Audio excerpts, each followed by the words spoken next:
Okay, welcome. Let's see if everyone's hearing me, and we'll be good to go.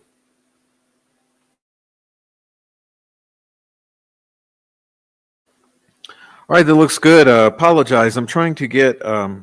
There's one more thing I was trying to get here, and I seem to have misplaced it, and it was important. So let's see here.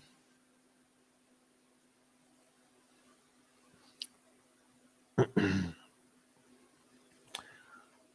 right. Welcome to Thursday, February 13. Um, so today's an interesting day. February 13. Think about that. February 13, Thursday. Um,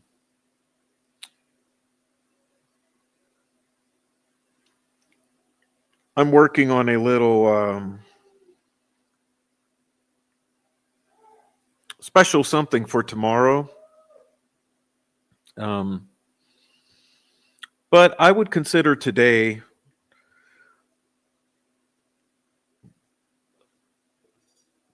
somewhat of a prelude to tomorrow, um, knowing that today is the 13th of February. Um, pardon me. Anyhow, today we will be getting into you gotta be kidding me with the Effin Ron Logan. Okay. And some feelings will be hurt tonight. And I'm sorry for that. But but you can't walk around here trying to protect everyone's feelings all the time and maintain some sort of integrity. So um, there may be feelings hurt. Hopefully not too bad. But we're going to try to keep it 100 here. So you got to be kidding me with the F and Ron Logan. Okay. And we'll be talking about why. But let me uh, let me go ahead and say hi to the chat. All right. So let's see what we got here.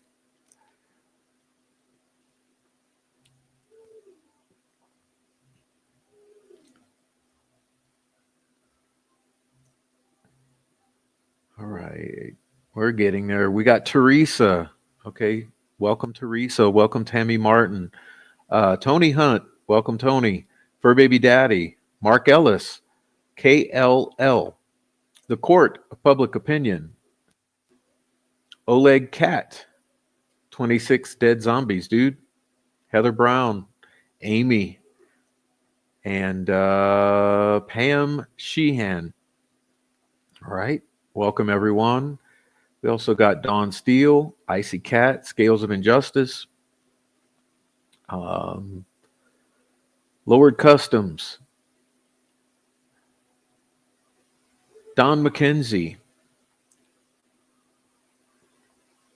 Dennis McKean, Mino Dino, Karen Jones,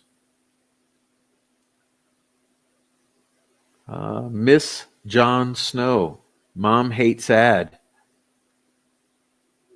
and who else is in here? L'Oreal, okay, Steve Johnson, Rebecca Ann, 1965, Carla Ann, Kate Yu. All right, we got Gretchen Allen, Kelly, Plain Iron, EWTN, Mama Bear 2222, Kaleida Hope, Sweet Dude Shibby, Asha Harry.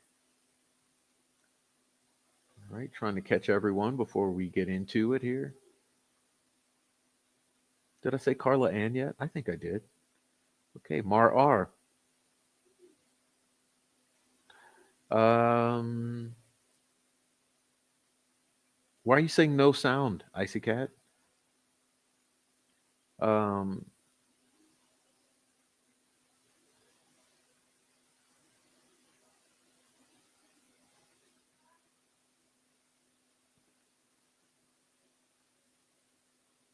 Royal We. What's up, Royal We? What's up, Nobody Nothing 1717? All right, Tracy Fleetwood. There you go. I'm catching up. Okay, we got Deb. We got Band Via. Say what? Corner piece. All right. Getting there. I'm getting there. Okay. Amy, Mickey, Laura Naran, Candy M.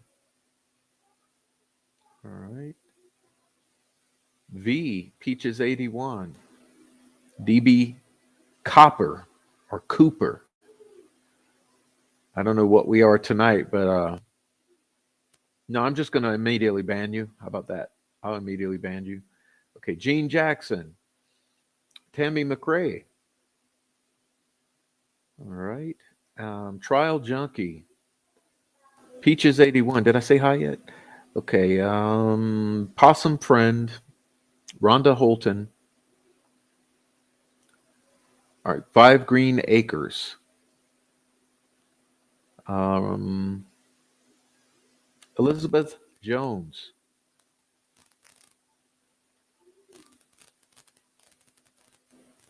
Donnie Pitbull Kuntz. All right. Oh, Christina is here.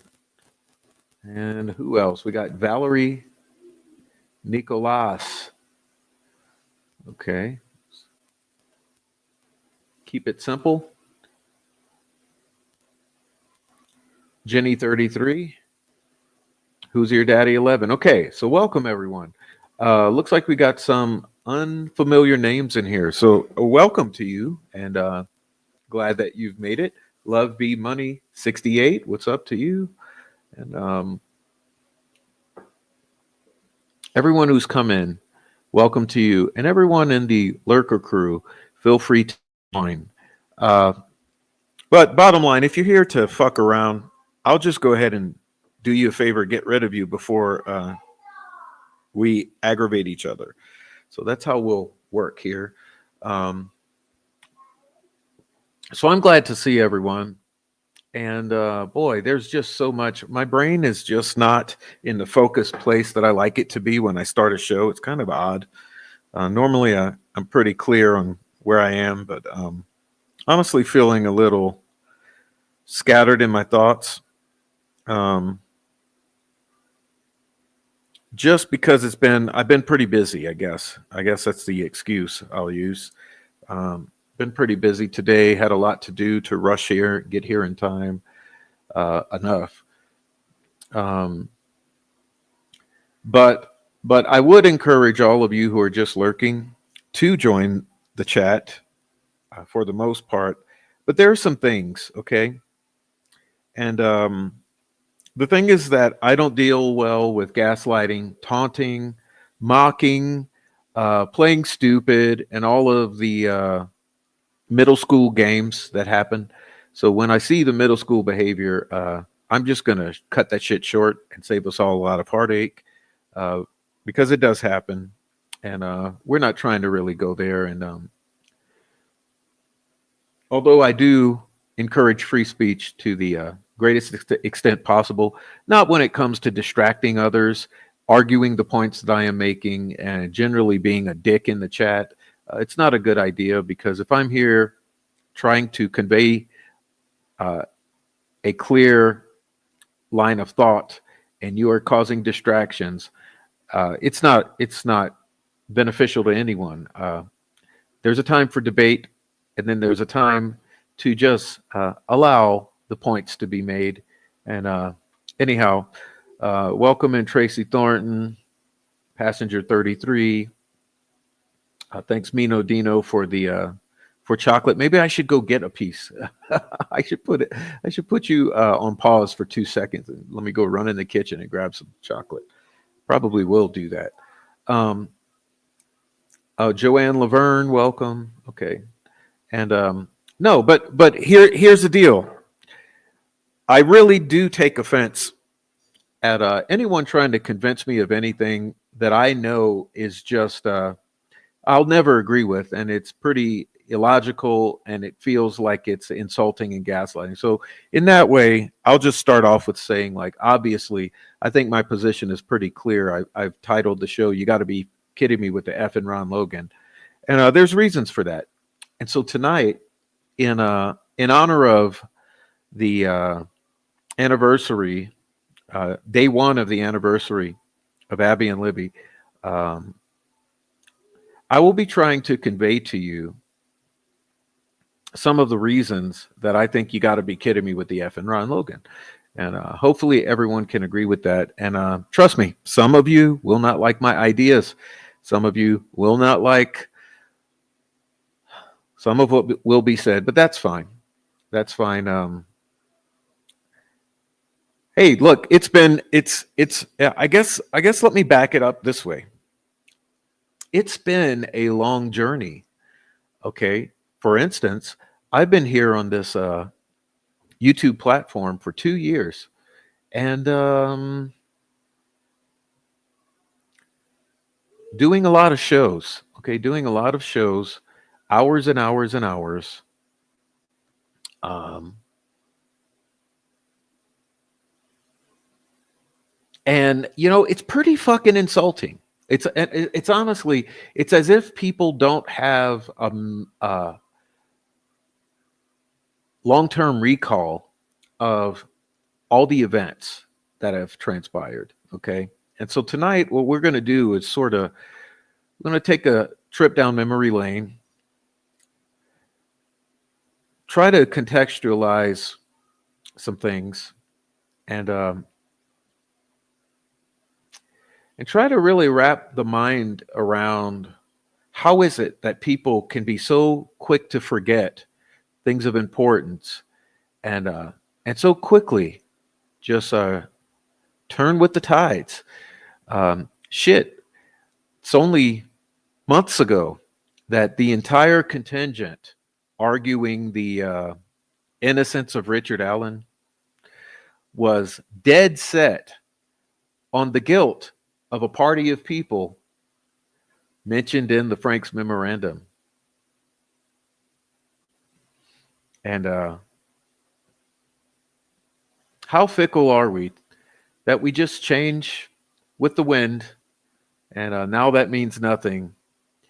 And now those who would be advocating in some sort of position that is aligned with the defense of Richard Allen suddenly be turning their eyes from that and looking solely towards one dead Ron Logan. I think it's interesting. And that's where we get into political aspects, which are not always the most audience friendly takes, because politics are divisive, particularly in this day and age, due to the large amount of indoctrination, propagandizing, and gaslighting overall that we in the Western world have been subjected to. So people are easily turned to emotional, illogical, and indoctrinated perspectives politically, and therefore highly emotionalized, and so conversations become difficult when political perspectives color the conversation. But I gotta say this. You may have noticed that I have never been a defense maximalist in this case. Okay. Um, so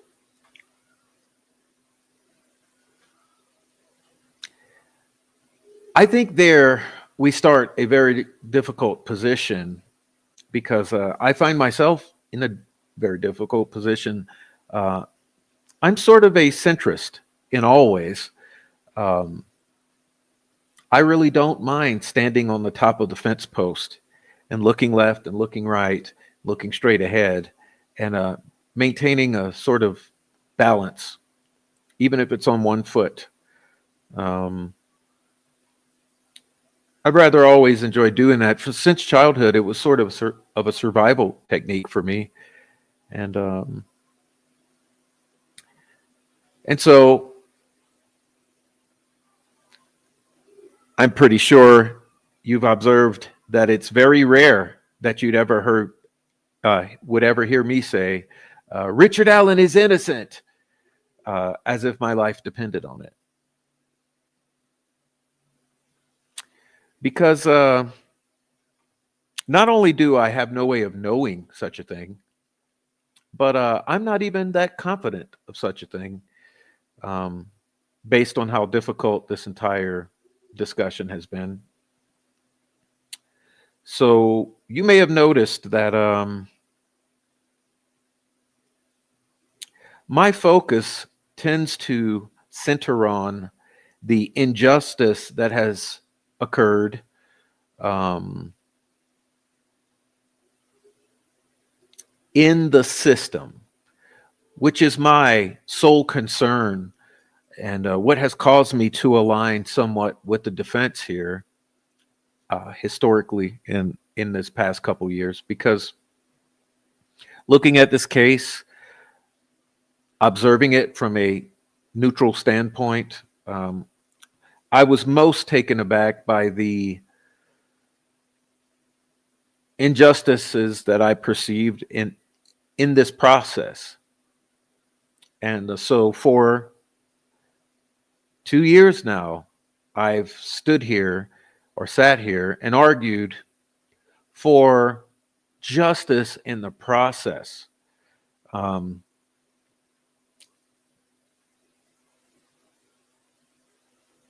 and so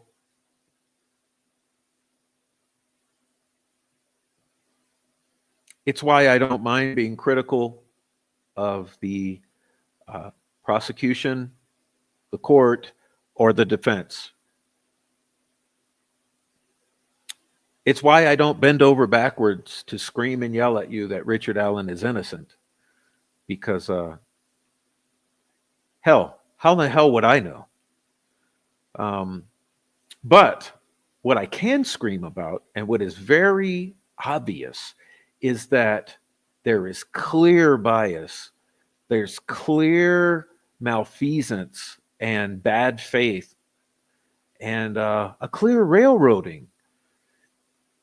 And so the way I reverse engineer is I look at all of that and then I say, well, damn, if there's all of that, if it takes all of that, then clearly there's an injustice going underway.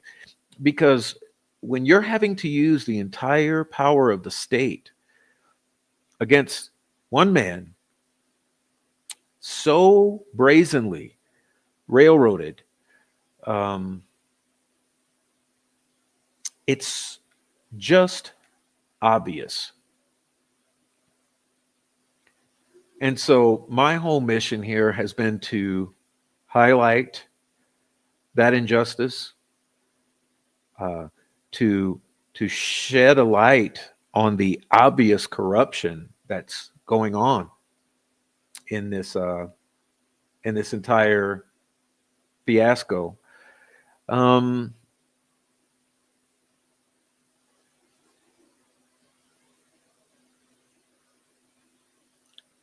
so I think it goes without saying that the job of the defense of any defendant is to get their client off.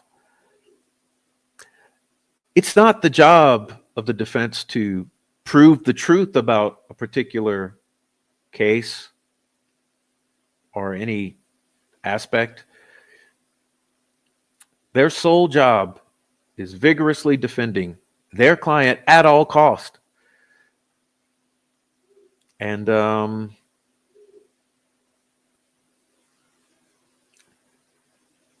and as far as the appellate process, same deal. And here's where we run into problems.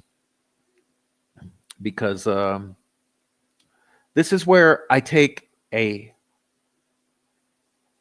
hard um, break from the defense of Richard Allen.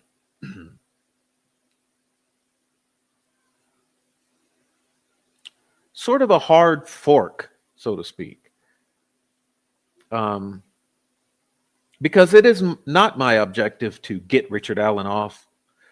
Um, my objective is to try to understand and share information regarding the greater crime that is, which sort of like it's sort of an umbrella over both this entire process that involves Richard Allen and the crime itself. And this is where there's a big problem. There's a big problem because I cannot sit here and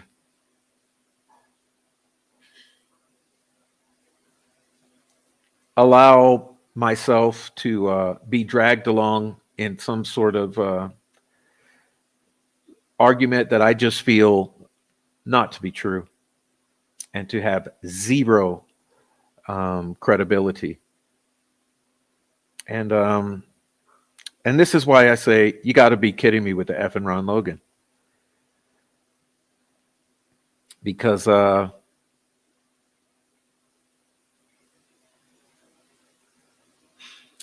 way I look at it,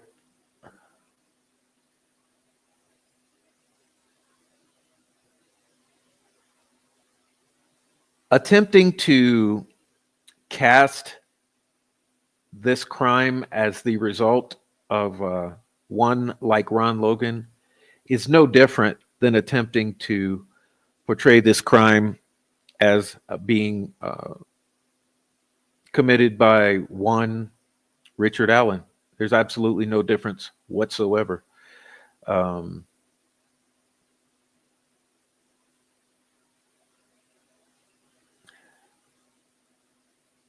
in either case, I would have to ask the single question: who's being protected?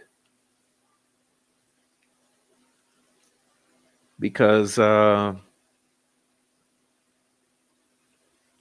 there's just no way on earth that I'll ever be convinced that either Ron Logan or Richard Allen committed this crime by themselves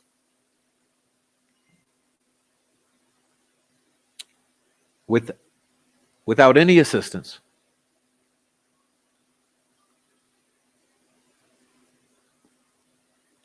It's just far too convenient to attempt to cast this crime on to some lone wolf killer. You see, doing so protects anyone else who may have been involved. And if I were to believe my own gut, I would say everyone else. And in addition to that, there's far too much left unexplained. And that really is the crux of the matter. And it's where we're going to start our journey tonight. Because for me, the real question is, how do you explain everything that we've seen, that we've heard, that we've known over the years from this entire contingent surrounding this, if This is a lone wolf killing.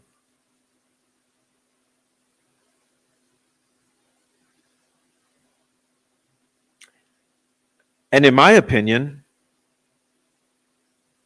that's the bottom line.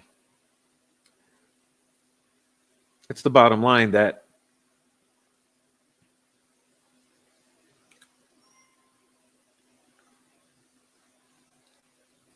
any simple solution to this crime has to explain everything. Everything that's transpired since the crime. And all the anomalies.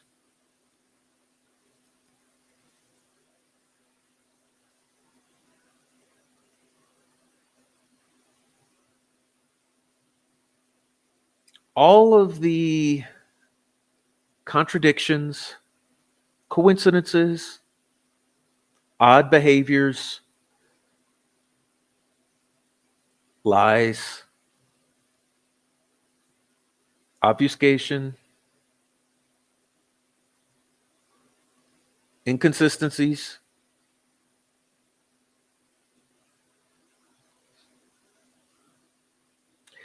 It truly is my belief that any solution to this problem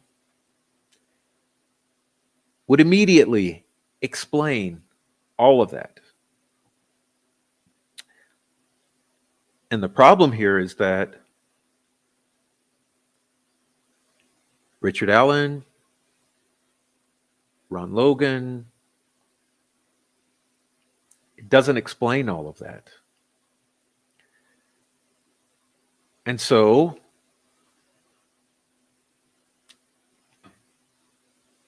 I look at it and say, damn.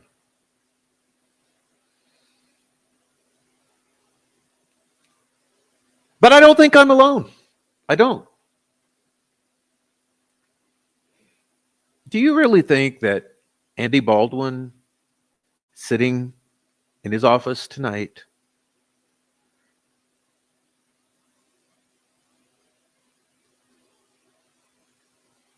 do you really think that he believes that Ron Logan is the lone wolf killer of those two little girls?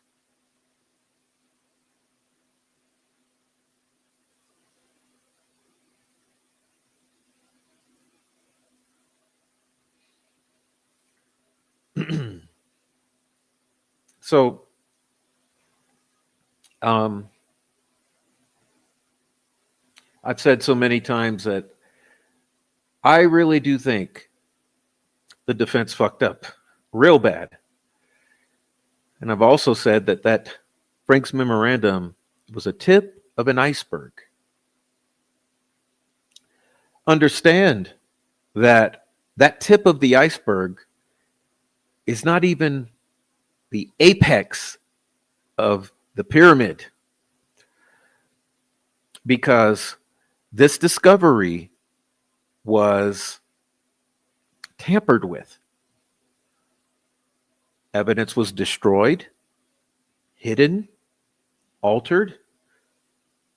So what the defense ended up with in terms of discovery was a picture or a puzzle already missing pieces.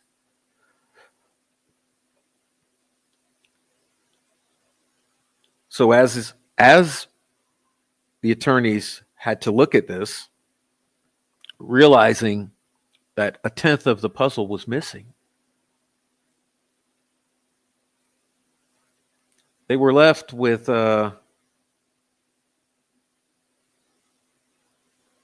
some scattered pieces to try to put together,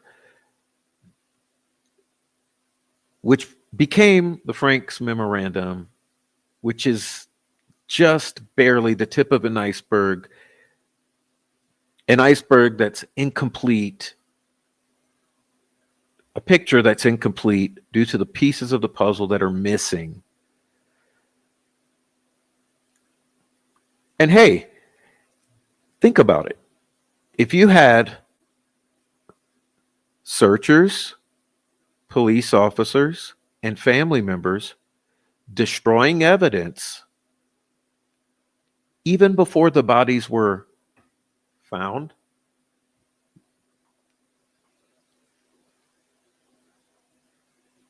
How on earth could you ever have a complete picture and in the evidence that was remaining?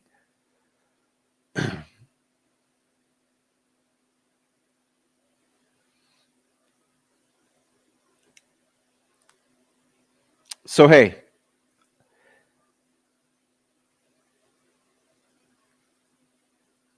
there's absolutely no way that I could side with any argument that says Ron Logan killed these girls so that Richard Allen walks. There's no way I could ever do that. Just like there's no way I could say Richard Allen killed those girls.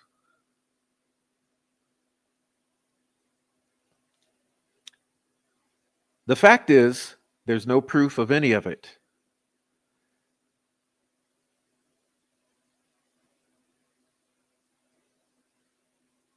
I'd remind you that the FBI tried.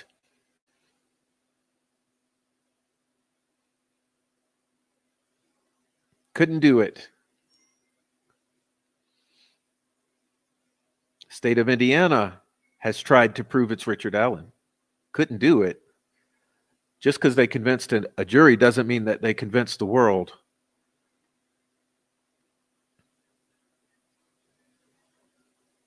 Andy Baldwin tried to do it with the Franks Memorandum. He couldn't do it. It's all too incomplete.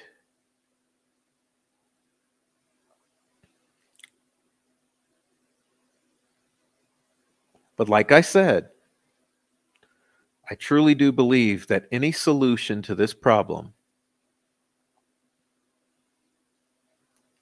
would answer all the questions. And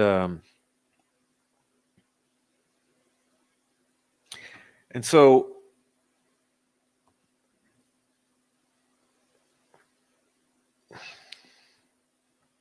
that's what I hope we can get into tonight is in honor of this February 13th, maybe look at some of the pieces with fresh eyes.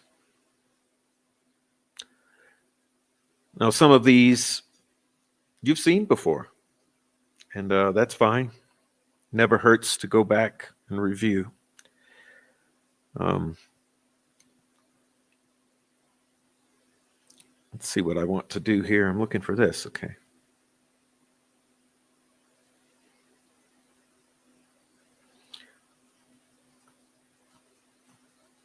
So give me a moment. Let's see. I'm going to try to grab that chocolate and then we'll get started.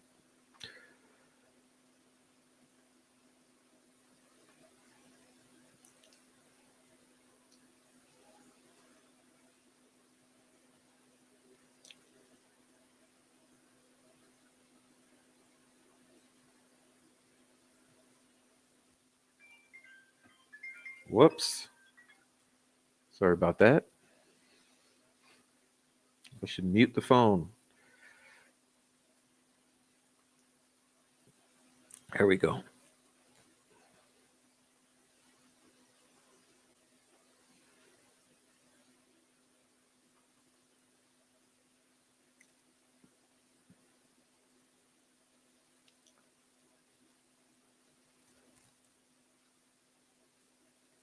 Okay, what's happening here?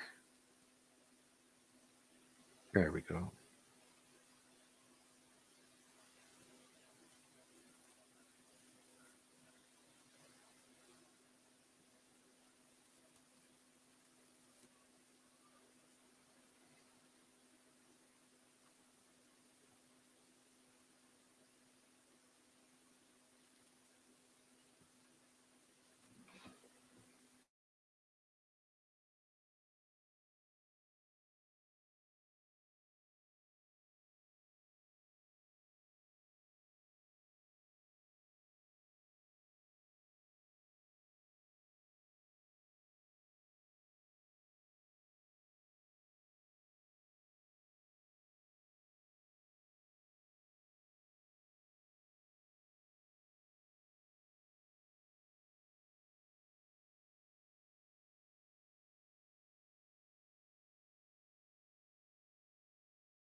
So for me,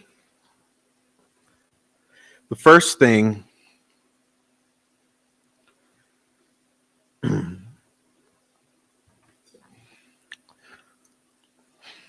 of many, I mean, of thousands of things. One of the first things that has to be explained is this right here.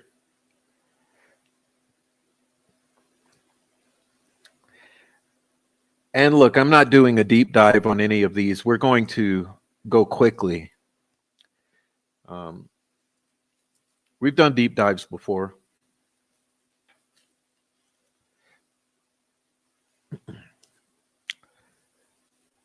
But this would have to be explained very well. And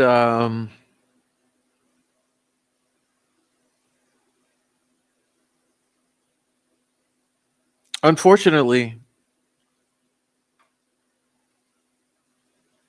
this has not been explained.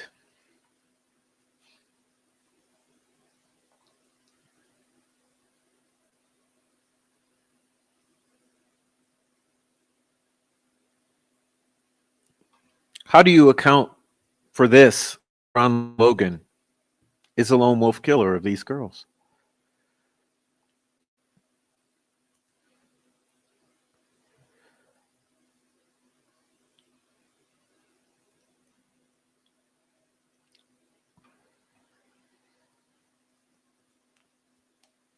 I mean,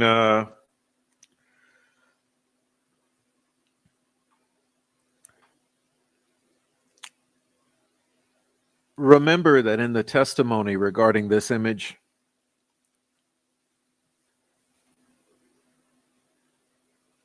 there's several levels of concern over this image. And so I'll leave it at that.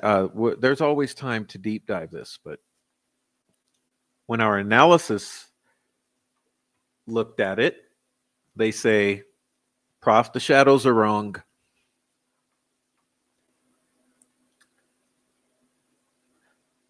Prof, the cutting and pasting is wrong. Prof, there are people painted out at the far end of the bridge.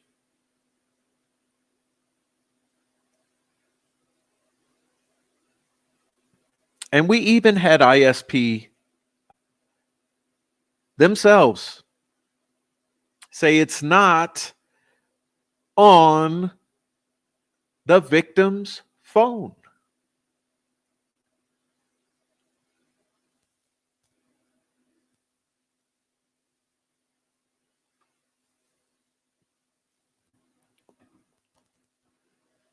So was Ron Logan a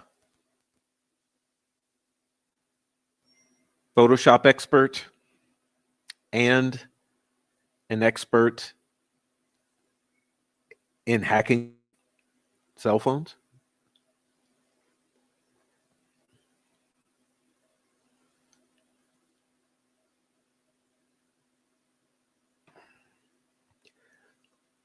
And then we have these. Now I want to show you these.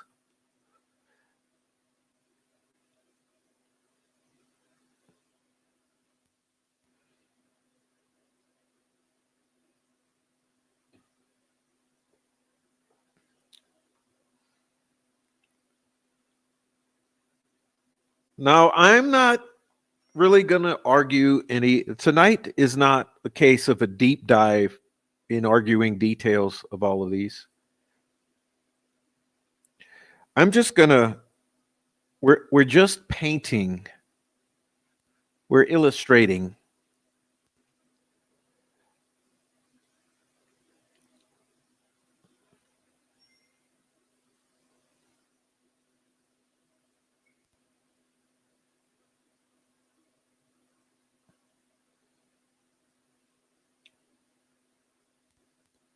all right. You've got to explain that. You've got to explain these. And you've got to explain this.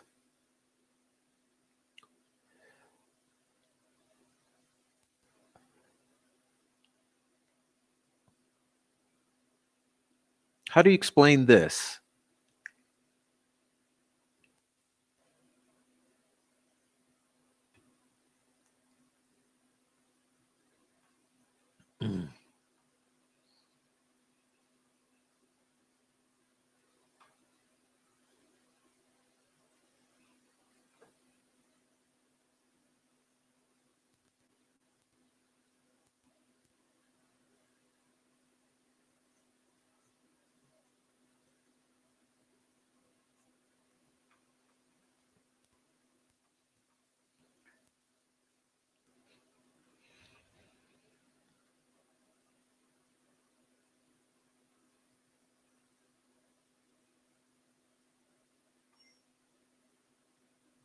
It was that same kind of creepy shit out there on the south end.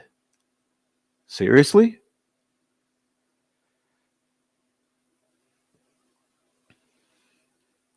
I was out there with my husband in Delphi. There were dozens of various bones hanging from trees in at least 100-foot radius of the hut.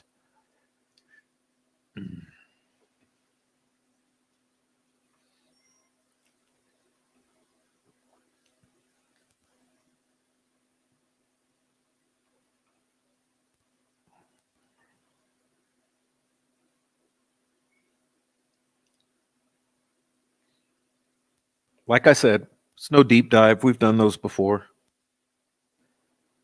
We're just canvassing.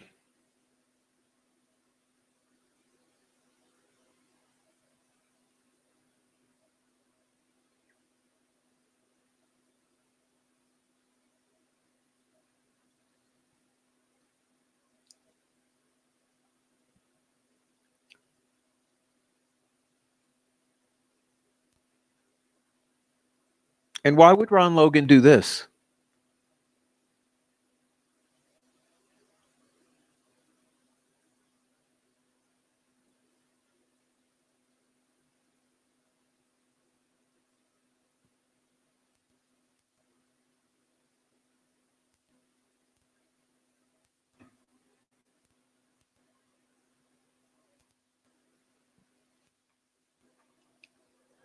Why would Ron Logan do this?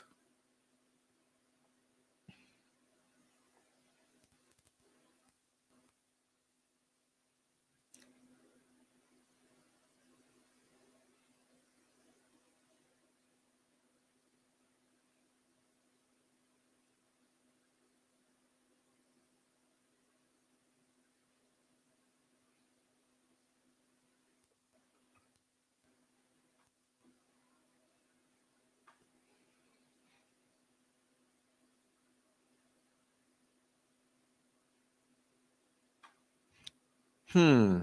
Who is this? Who is this?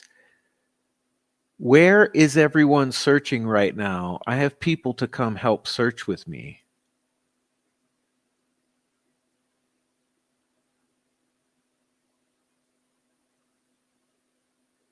Michaela's phone is dead, but she's still out looking. Two parties are on both sides of the creek. They started at Riley Park.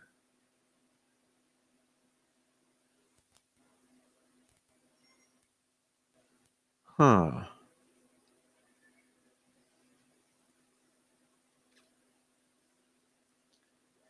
So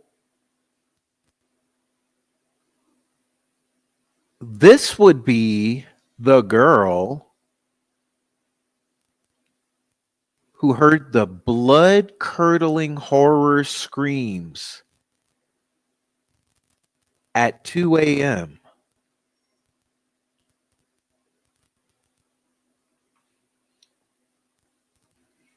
Who's Michaela?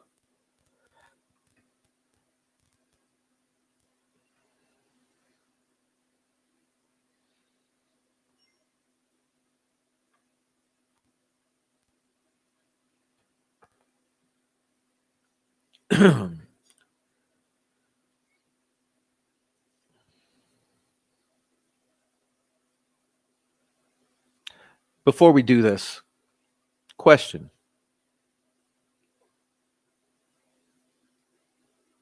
Do we have someone with the last name Bridges in this group of people related to these girls?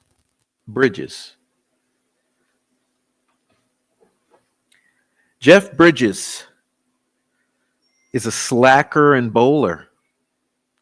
He is assaulted as a result of mistaken identity. Then he learns that Huddleston was the intended victim. Lebowski's trophy wife is kidnapped.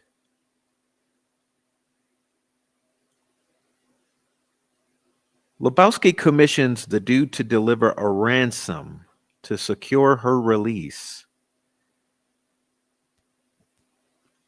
The film is loosely inspired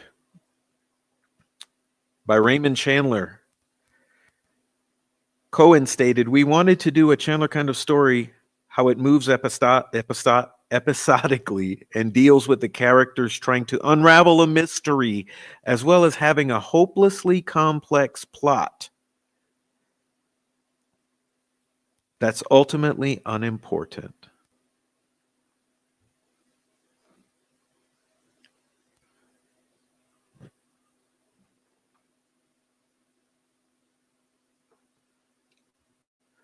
Mm.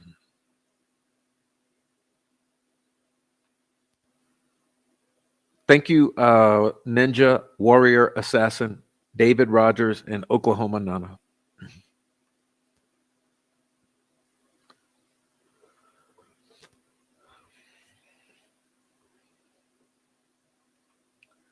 A gathering happened behind the Morning Heights Cemetery, which is Ron Logan's yard, February 12 to the 13. That was attended by a group of approximately 15 people. A gathering happened behind the cemetery at Ron Logan's February 12, 13, that was attended by a group of 15 people.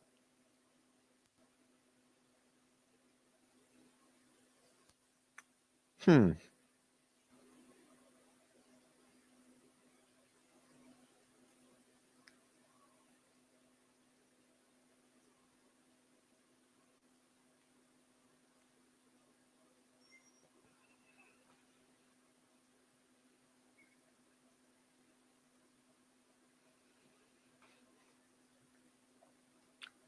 Wasn't there a party at the property? Not sure if I'm imagining it, but there was something mentioned about a party at Logan's around the time. And for some reason, I'm thinking there was a hog roast. My memory bank is full, so could be wrong. If it did happen, I wonder who attended. And did the party have a purpose? He has a lot of space and plenty of places to hide.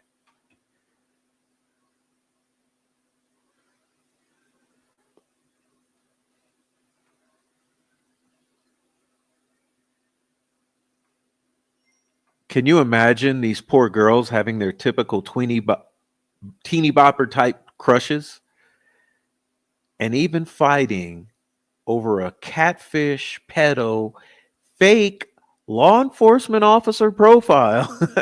Remember, that guy was a cop. Okay.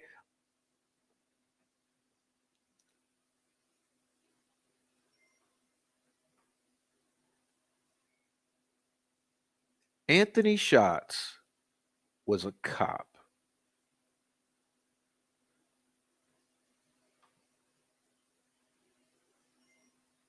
Was he a CI? Was he working with CIs? Was that cop model allowing the use of his image as some part of an undercover sting operation?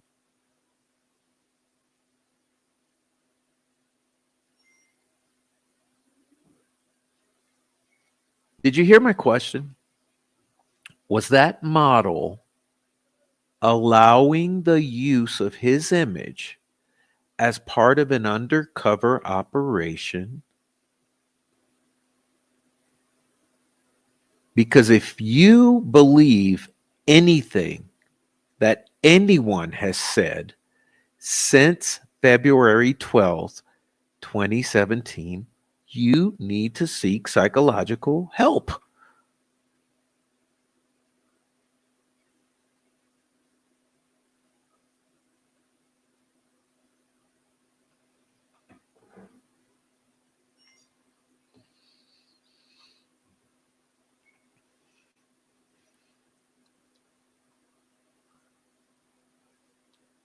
Remember the sleepover after which the phone was reset and all photos, all text messages were deleted.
See, there's things here that people take for granted that you can't take for granted, like all of this.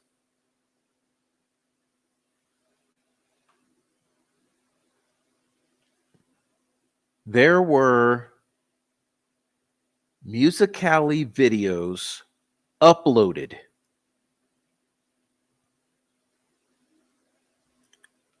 not live streamed.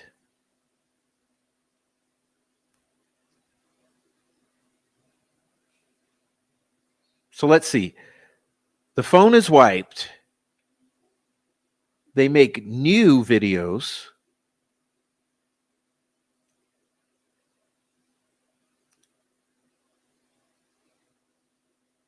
Those are the videos that are uploaded.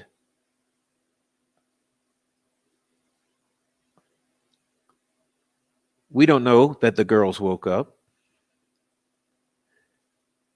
Another thing, at 10 a.m., Libby sends a text message to her mother.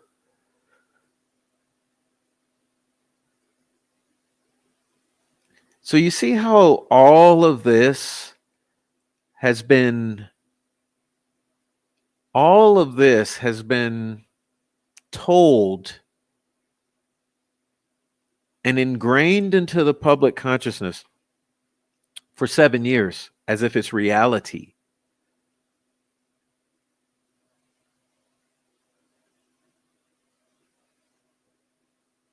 There's no proof of any of this.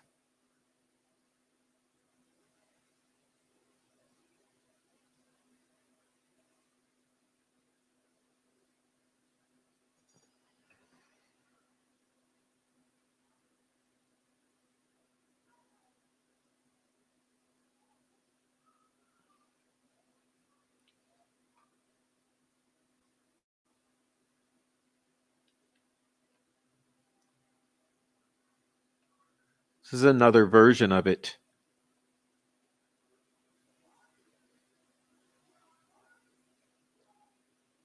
Another version of it here. No proof of any of it.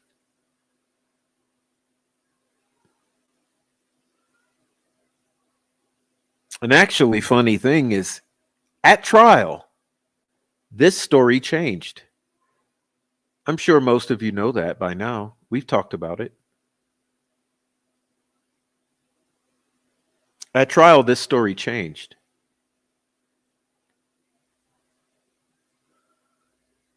Can someone chime in? What changed? What changed at trial?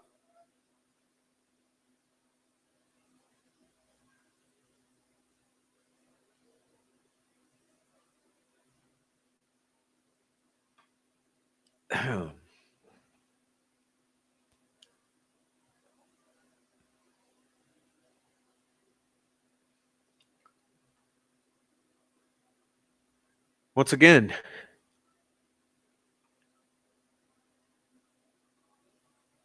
Libby's account, messaged Carrie's account.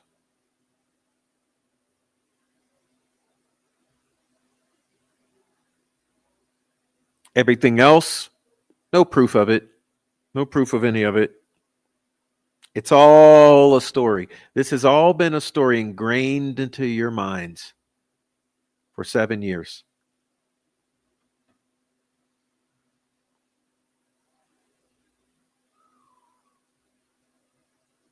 Seven years.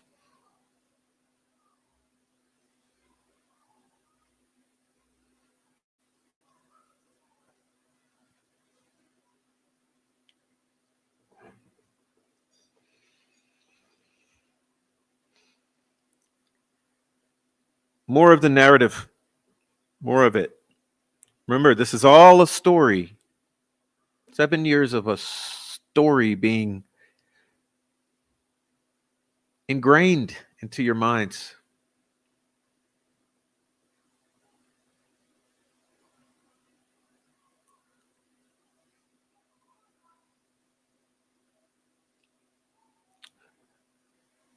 And remember when I brought this out a year or two ago, about a year or two, year and a half, I made a huge deal over this.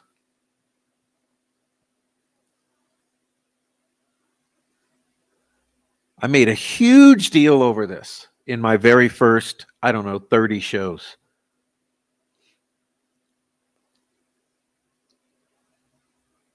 Approximately 1 p.m., we're walking the trail on Logan's property, Creekside.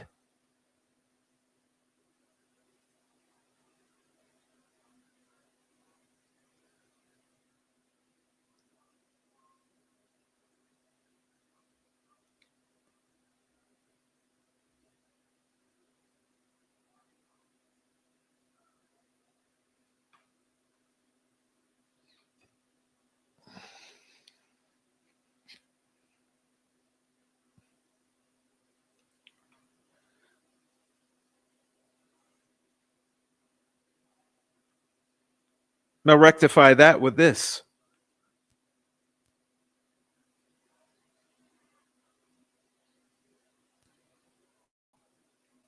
Doesn't add up.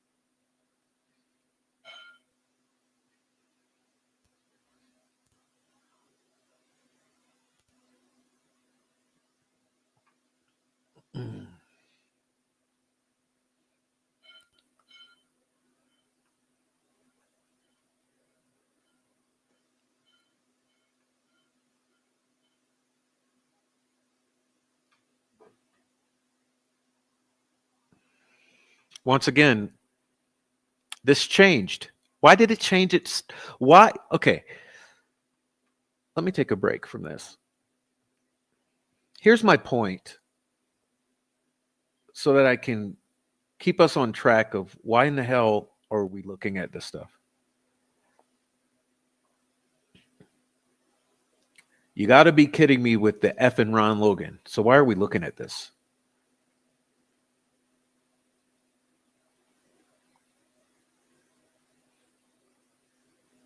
Well, because I said if all of this has happened, and if Ron Logan killed those girls, Lone Wolf, then how do you explain all of this? 7 years of it.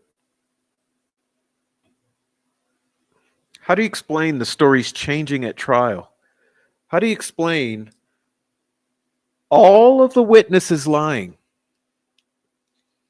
All of the inconsistencies from all of the witnesses, from everyone who was there those 2 or 3 days, the 12th, the 13th, and the 14th, the hundreds of people that were there.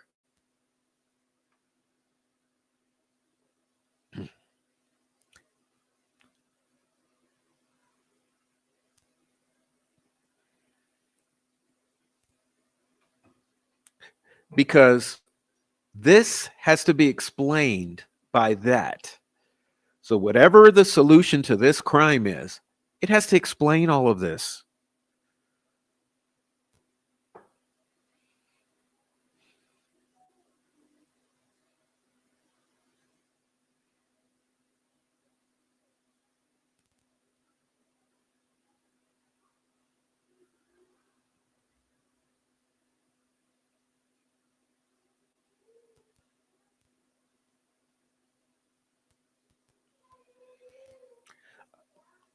According to News Nation, the Murder Sheet podcast obtained transcripts of an interview between a possible suspect, Kagan Klein, and Indiana investigators. Although no arrests have been made in the case, transaction transcripts detail information that puts the case back in the spotlight. Klein, an Indiana man accused of child exploitation and CSAM, says police told him he was the last person to communicate.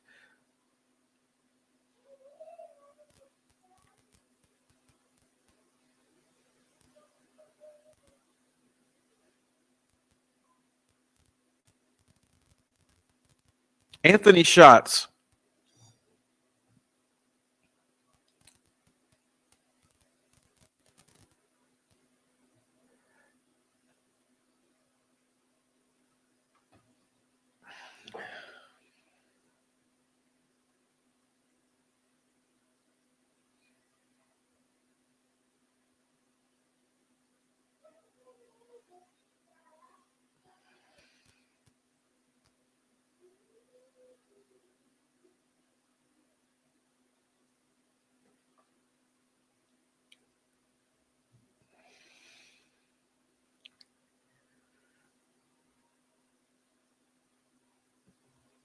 Now, where was I?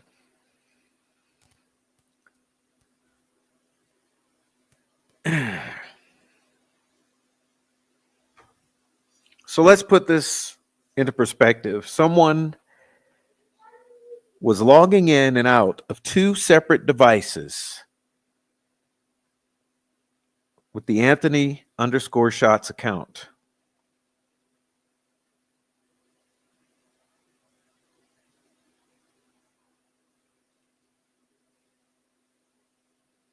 As detectives detail February 13, the day Abby and Libby went missing, they tell Klein, 8 o'clock in the morning at your house, where you and your dad lived, two separate devices. Log in, log out. Log in, log out. Anthony Shots. Logging in and out of the Anthony Shots account. Approximately 6 hours later, it's believed those girls are gone missing.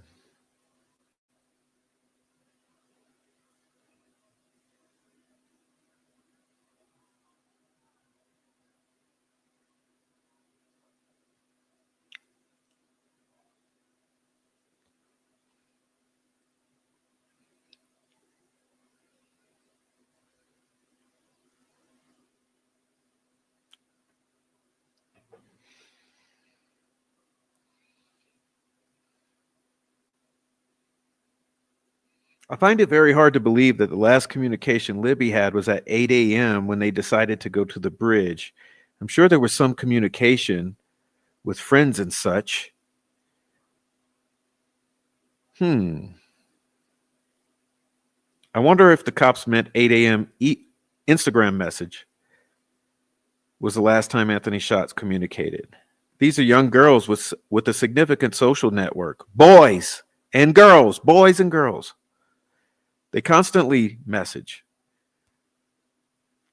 We highly doubt it went completely dark after 8 a.m.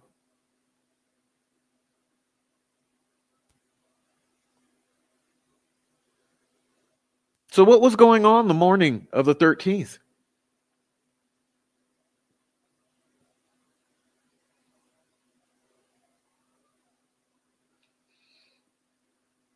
And like I said, what did this model know about his photos being used?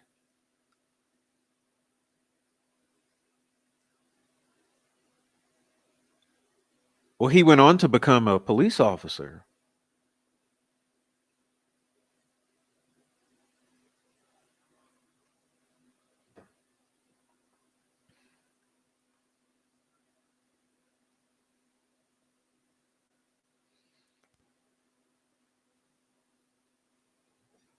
And how do you explain that Klein made the statements to all kind of people that he and his dad drove to the Delphi cemetery? Look, do I need to bring you back? Okay, let's bring it back. Let's bring it back. A gathering happened at the old cemetery at Ron Logan's. A gathering happened at the old cemetery at Ron Logan's.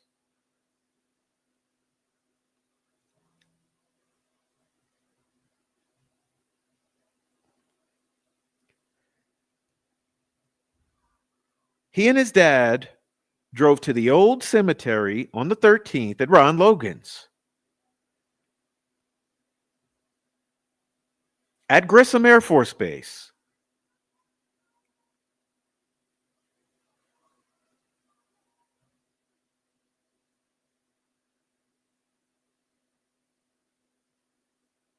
He not only told that to Vito and to McClellan, he told it to all his buddies in Miami County.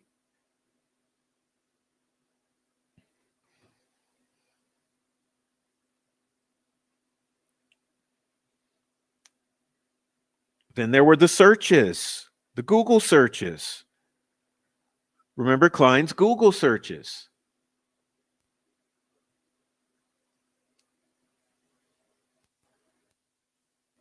Remember the Google searches?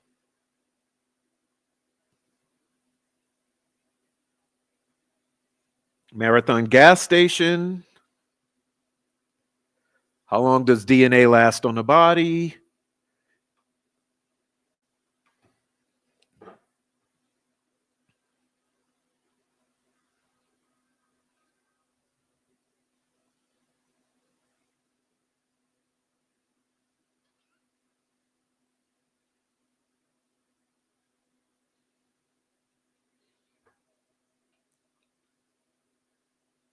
Ellie told Kagan Klein that they knew Liberty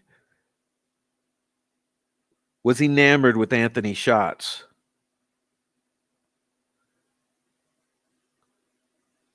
Kyla knew Keegan Klein and introduced Liberty to Anthony Shots. And, come on, obviously, and Abby. We've learned that Kelsey created fake mail accounts, that she used to talk to Liberty through those accounts.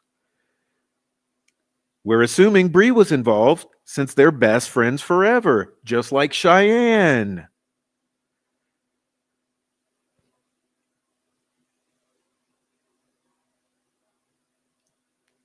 Remember, guessing Liberty's passwords, deleting, why the mean girl shit with Liberty.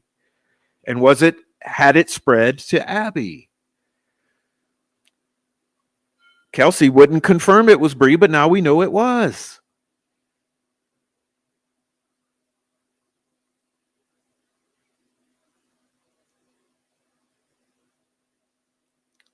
It wasn't a big deal. I was able to retrieve it. We talked to him and just for 5 minutes, and there was nothing that threw up any red flags. And then Becky went on to repeat that verbiage. Yes, she talked to Anthony Schatz, but there was nothing that threw up any red flags. Well, you know what? That throws up red flags to me.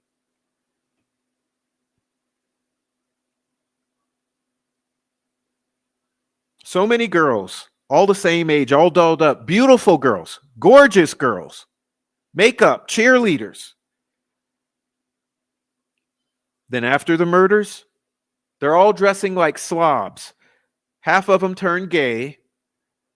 They turn goth. What happened in that town?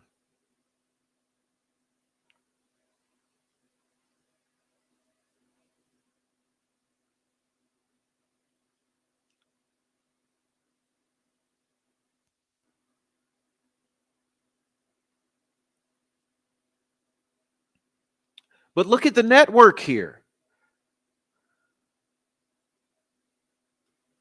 Kagan, Bree, Cheyenne, Kelsey, Garrett Kurtz, Tony Klein, Ron Logan.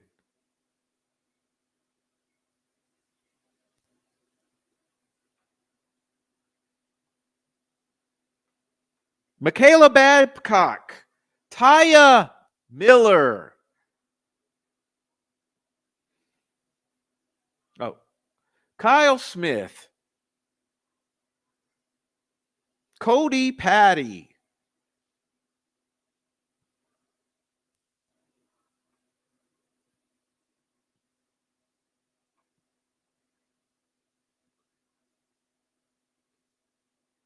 Is anyone noticing yet?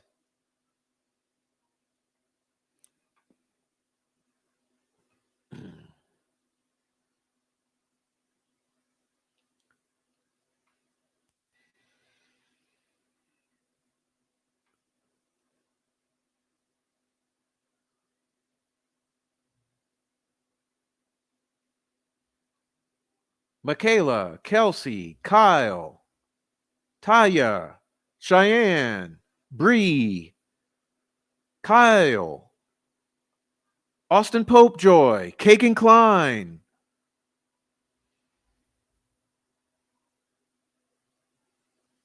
Cody Patty.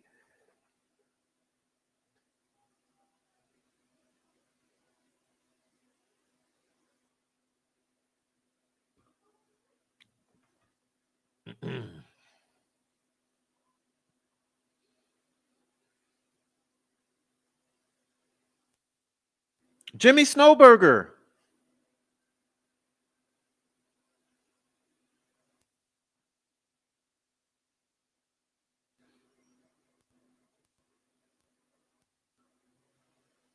Megan Allen. Blake Hicks.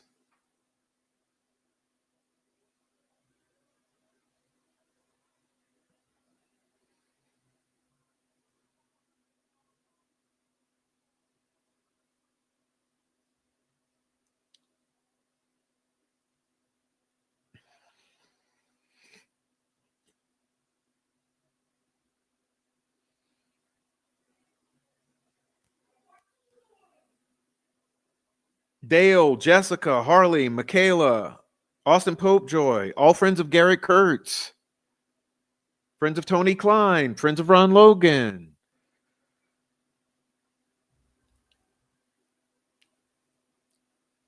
I have question about whether or not Ron Logan had guests at his house the weekend before the murders. I don't know if anyone here can answer. I heard many months ago that Brad Holder and his son had visited Logan on occasion.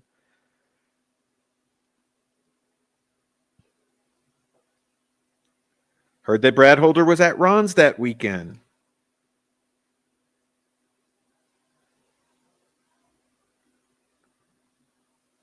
If their teenage sons were with them, it makes sense that the girls would want to go out to the trails.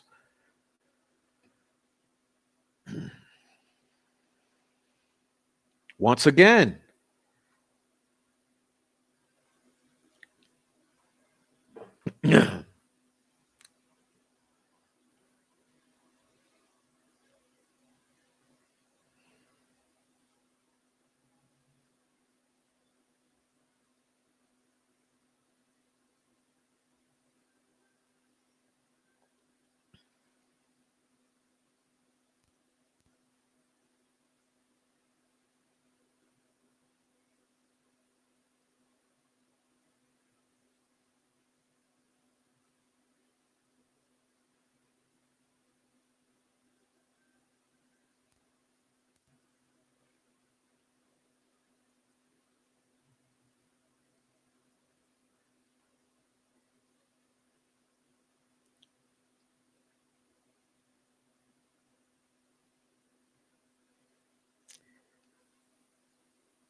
the eyes comment about the Anthony underscore shots model being a friend of Kyle Smith, who supposedly took the screenshot of Liberty's Snapchat of Abby on the bridge. Abby on the bridge wasn't found on the phone. So where did it come from? Liberty's friend Erica stated on TV that she was the one who took the screenshot, but privately she was asking who took the screenshot. Was she asked to lie for TV? Kyle Smith's February 15th post that I just showed you was shared by Kagan Klein on the 16th.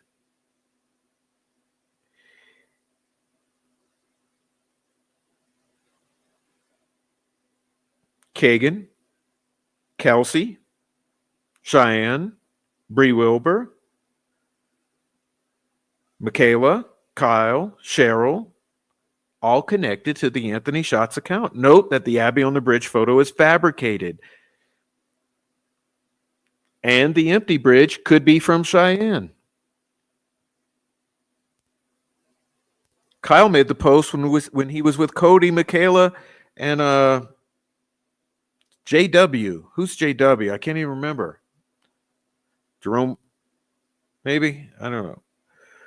There's one name connected with all of these people that has not even been mentioned.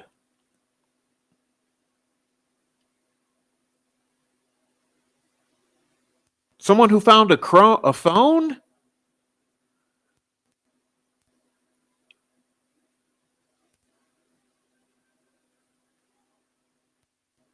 Someone says, remember, that Kyle flew to Alaska on the same flight with this model who could have been allowing his photo to be used.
I had Libby's social media passwords.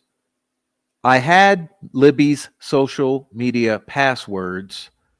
I had Libby's social media passwords so I could see who she was communicating with that night. Could have done more than that. I didn't message the account using her socials or her phone. I had a short conversation with the account that gave no indication that the account knew where the girls were.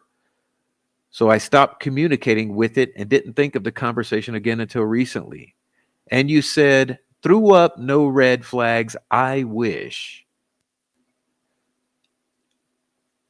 Megan made several calls to her brother Blake starting around 1:22 p.m.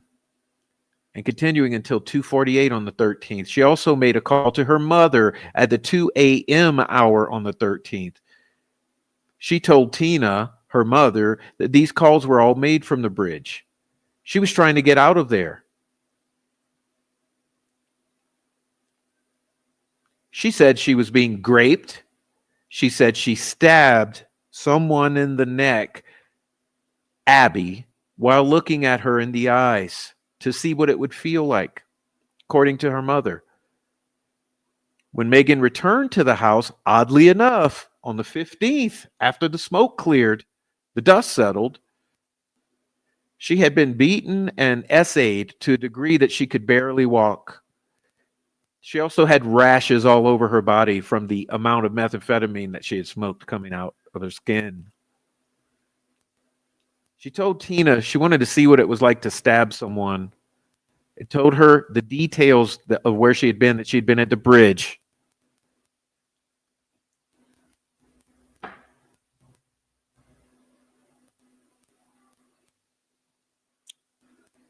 One of the parents dropped off the girls. Oh, no, Kelsey dropped them off. Oh, I see. Gave each girl a sweatshirt. Saw 10 to 20 kids her age there. Did anybody miss that one? 10 to 20 kids. She said 20 is what she said.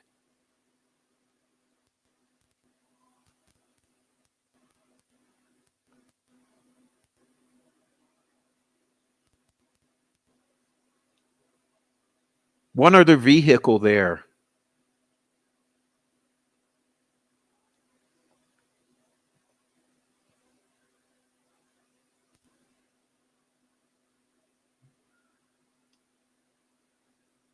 Wow, so we have another car with paper plates. How many fucking cars in Delphi are white cars with paper plates?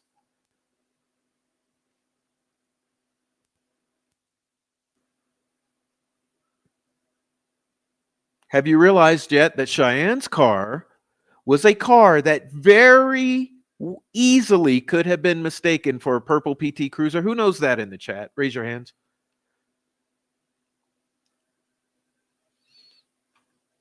Cheyenne's car could have easily been the car that was mistaken for a purple PT Cruiser. But what would that mean? It would mean that she lied about having it parked near the CPS earlier and then later moving it, which means she lied about the time she was there.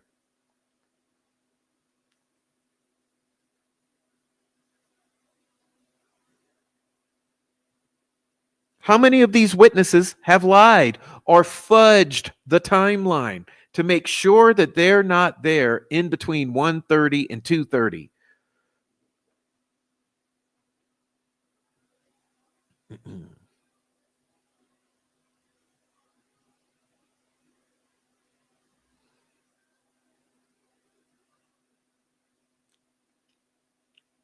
White car with paper plates.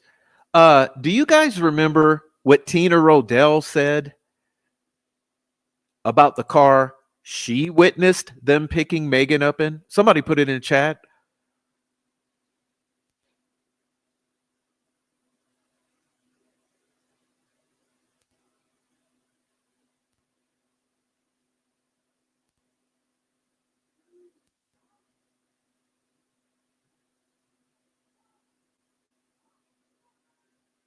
How many fucking white cars with paper plates are at the trails at the time these girls go missing, quote unquote?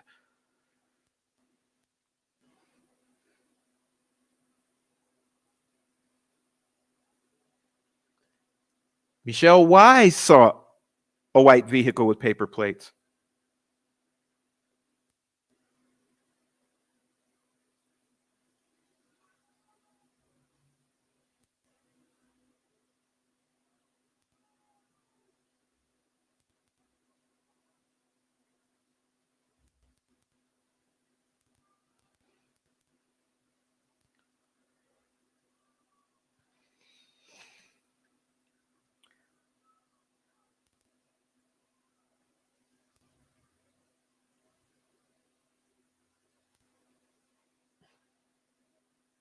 Like I said, for this solution to this crime, all of this has to make sense. The right solution would bring all of this into focus. So you tell me, how does Ron Logan bring all of this into focus?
Also, how does Ron Logan, Lone Wolf Killer, explain the 3 phones in the geofencing?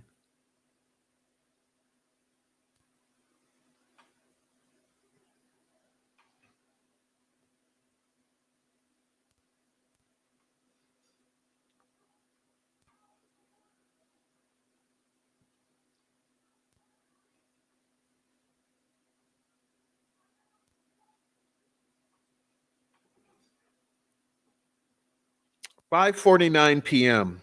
If you look at number 11 here, 5:49 p.m. the last phone leaves. First phone arrives at 12:39 p.m.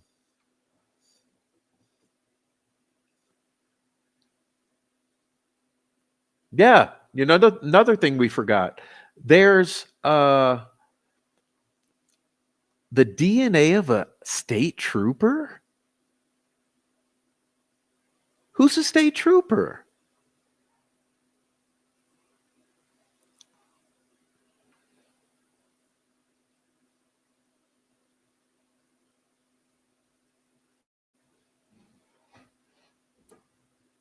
So let's see. Back to what I was saying.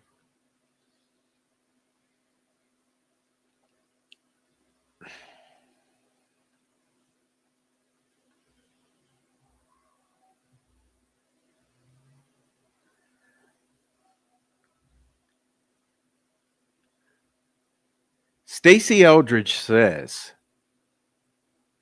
it is certain that at 5:44 p.m. someone plugs something into the headphone jack.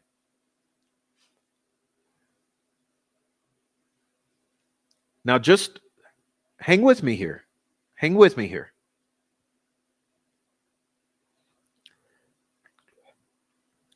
This geofencing evidence shows that at 12:39, which is before any of this shit goes down,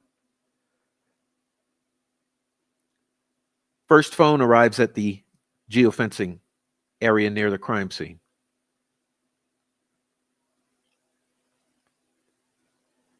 Okay, that bookends this crucial, this golden time zone. 5:44 p.m. The headphone jack is activated. Look at number 11 here. 5:49 p.m., which is 5 minutes later. Third phone leaves the geofencing.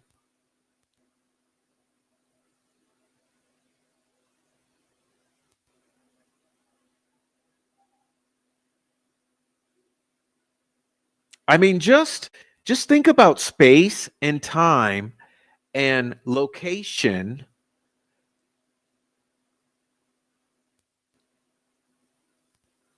Think of where these bodies are supposed to have been, right? I'm not going to say where they are. They're supposed to be bodies here in this spot where this phone is supposed to be.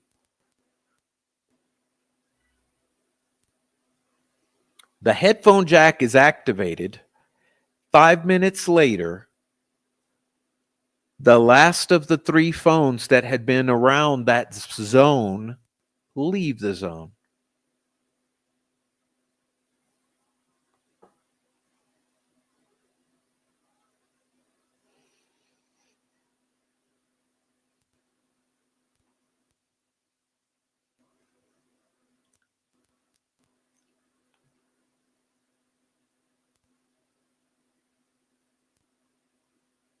And inexplicably, after the murder, horror, horrific, crazy fucking screams that friends of the family heard at 2 a.m., but the law enforcement refused to address, while you have two missing girls and there's an active ongoing search. Remember, there's an active ongoing search by certain parties and family and law enforcement over the midnight hours.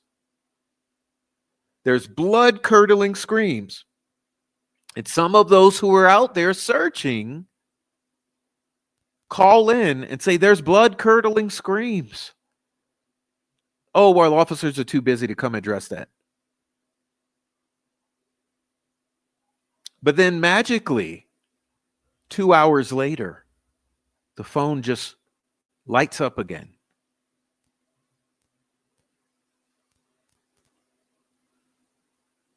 One of the person who heard those screams are dead, but two are still alive.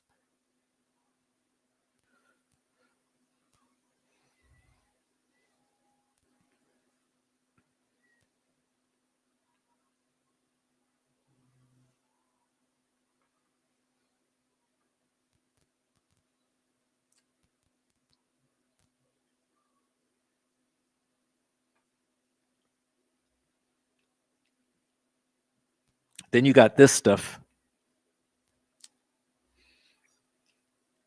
Emily Collier and Madison Mata talking with Tara German, Lisa Frost, and Bree Wilbur. Oh, isn't that rich? Oh, isn't that rich? You can't make this shit up. Like I said, if you can explain the crazy, the fucking insane behavior of this large group of interconnected people, you solve the murders.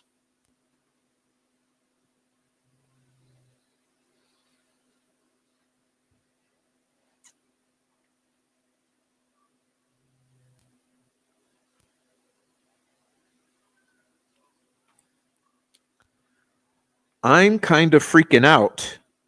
I can't believe this happened. Neither can I. And we were there today.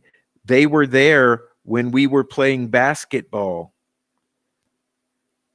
Who was there and where were they? Liberty and Abby, they were at High Bridge. What time did you see them last? OMG. I went to High Bridge about an hour before she got there, and I left before she was there.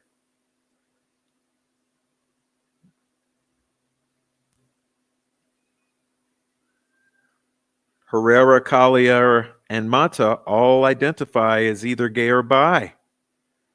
All these girls were close with the boys and girls. Herrera hearts a photo of Caleb, proves they all know each other. Those girls were at the trails that day, claim to have just missed the girls being dropped off as they left for Riley Park. Can't make this shit up. They also changed their time. First saying 3:30, then changing it to 3 o'clock. No, it's actually the other way around.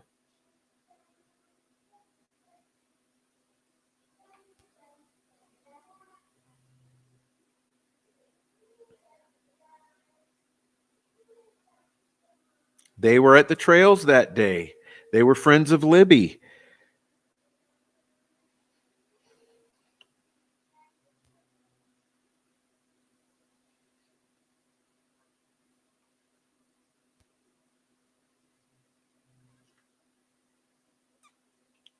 Anyway, Emily, Herrera, and a Mata girl, those girls were trouble.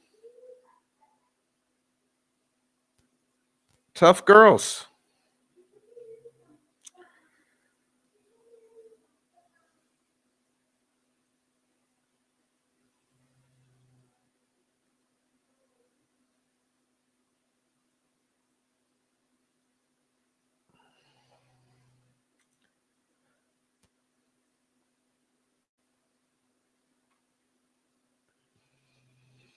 Now we're talking about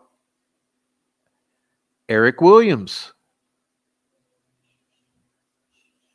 I walked them woods, and what I seen was horrifying piles of animal bones, multiple type of animals, deer heads hanging in multiple trees. This crime was practiced on animals and led to human life. All the evidence is or was there. I pointed it out to the police at their search party, but none seemed concerned.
I've been following this case since the beginning. I've heard the meth theory, but never really thought anything of it until recently.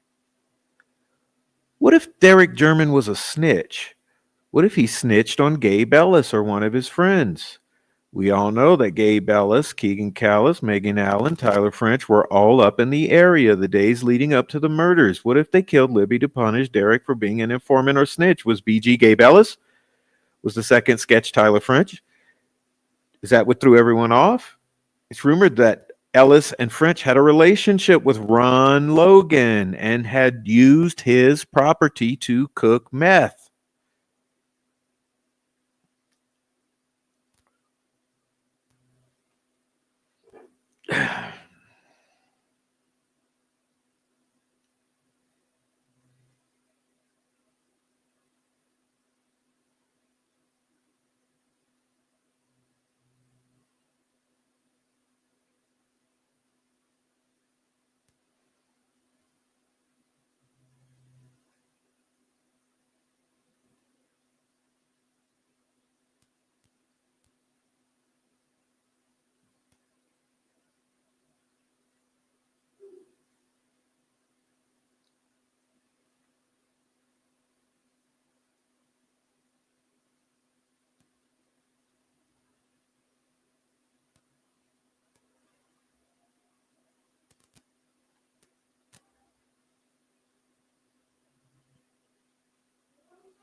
We knew who it was after the bodies were found. It was immediately obvious. We brought him to the catering tent, got him to drink some coffee, swiped the DNA off the mug. It matched it to the DNA found on the bodies. He was one of the discoverers of the bodies, and our evidence had been compromised.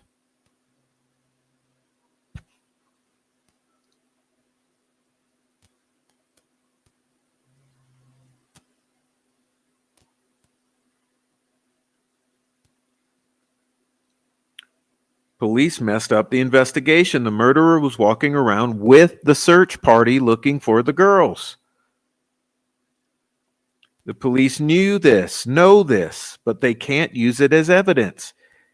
It would be tossed out because his DNA got mixed in when the bodies were found.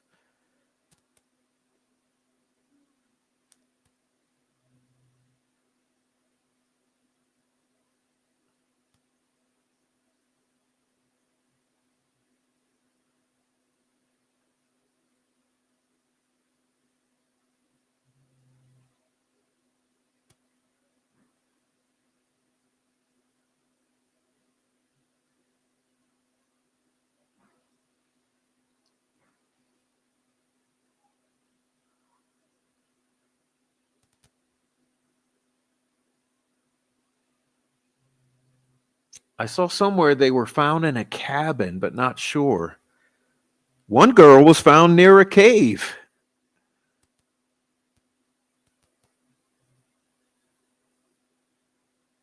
My mom was told at Americus during a gas up that they had located one, but they were hoping for the other girl to still be alive.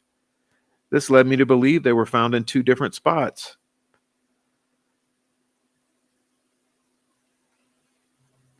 Police have drones, says Lisa Patty.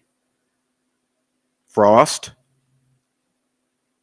Dogs, ATVs out searching, trying to get a ping or find my iPhone on her. Well, odd because her Find My iPhone was activated.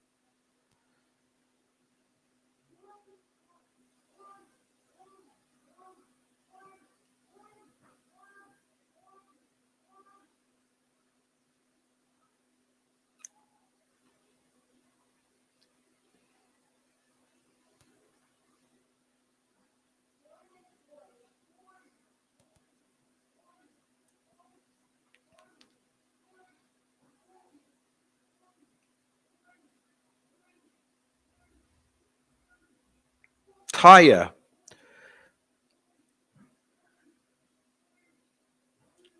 from 8 p.m. till the girls were found the next day. Me and my friend stayed out from 8 p.m. till the girls were found the next day. Me and my friend stayed out from 8 p.m. until the girls were found the next day. Around 2 a.m., we ended up calling the sheriff's office because we heard screams coming from the other side of the bridge. They said all the officers are busy at the moment and call back if you hear anything else.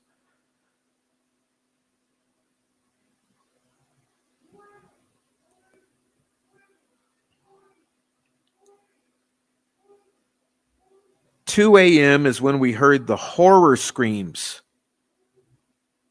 but they were busy at the moment.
Just want to tell you a few things that I know for a fact, and I won't go into any horrible details.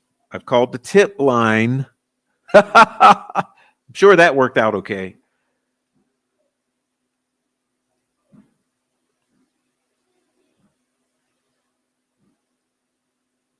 Man on the bridge is involved in this crime, but he is not the killer. There was more than one person involved.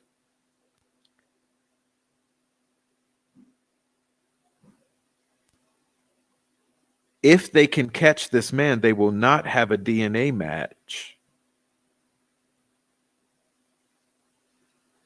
Nobody needs to be looking for a sexual predator. Libby was a target and it was drug related.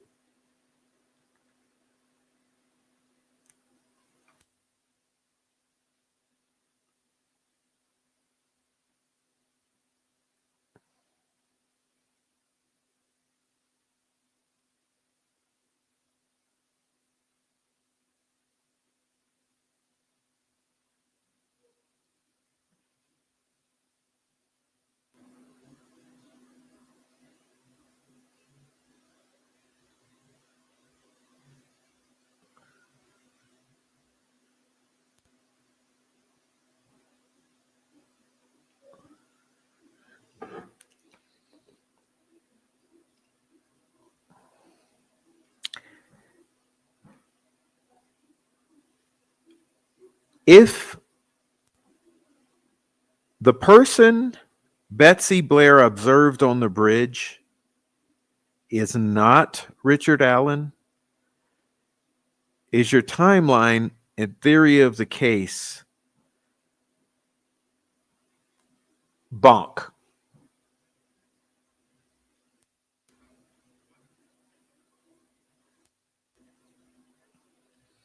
Is your timeline and theory of the case bonk if the vehicle Betsy Blair observed was not Richard Allen's vehicle?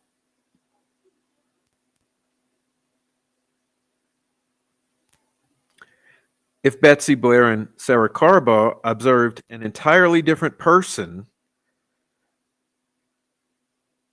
is the prosecution's timeline and theory of the case bonk? If neither Betsy Blair nor Sarah Carbaugh observed Richard Allen or Ron Logan, is the state's timeline and theory flawed?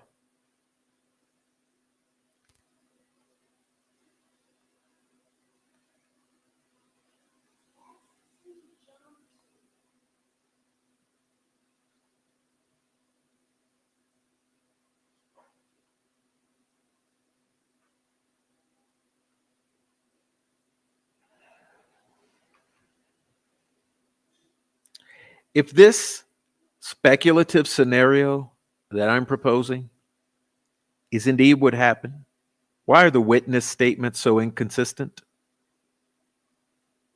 and odd?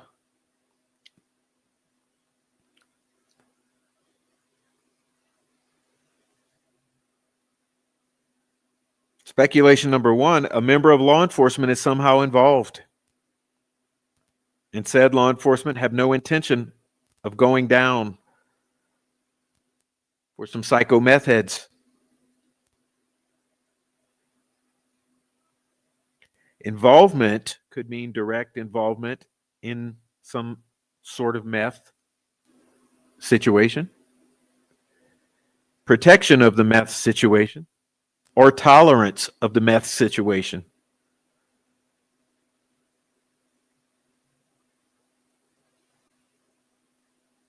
Or this LE involvement could be a sting or surveillance operation, potentially with the CI involved.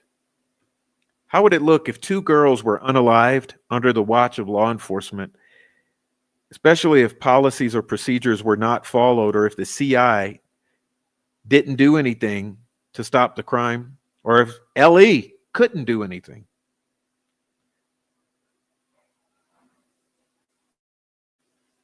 Maybe LE gives witnesses talking points that implicate a lone wolf kind of psycho killer.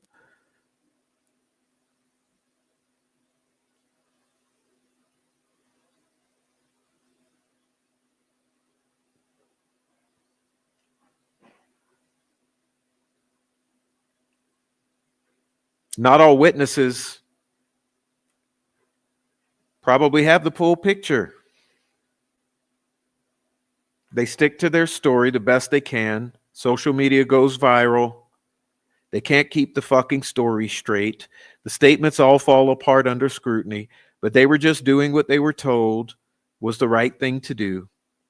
But they've started lying. Now they can't stop. And now the witnesses are all tied up in this.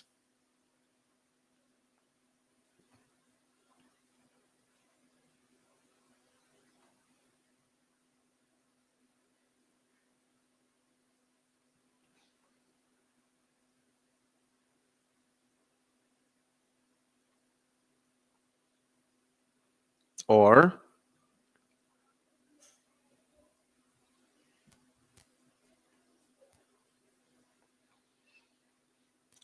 what if a group of teenagers witness a crime with some of them possibly involved,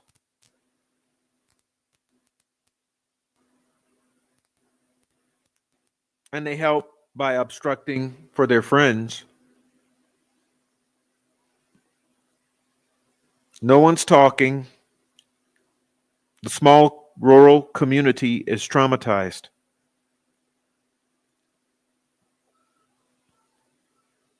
Is it possible the parents of these teenagers would seek to hide the details of the teenagers' whereabouts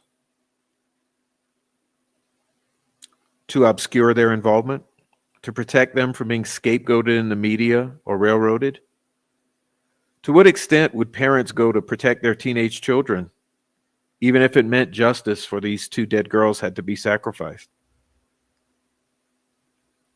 To what extent would law enforcement protect the children of a community if they were presented with a situation where many of them would face some variety of life-altering legal consequences?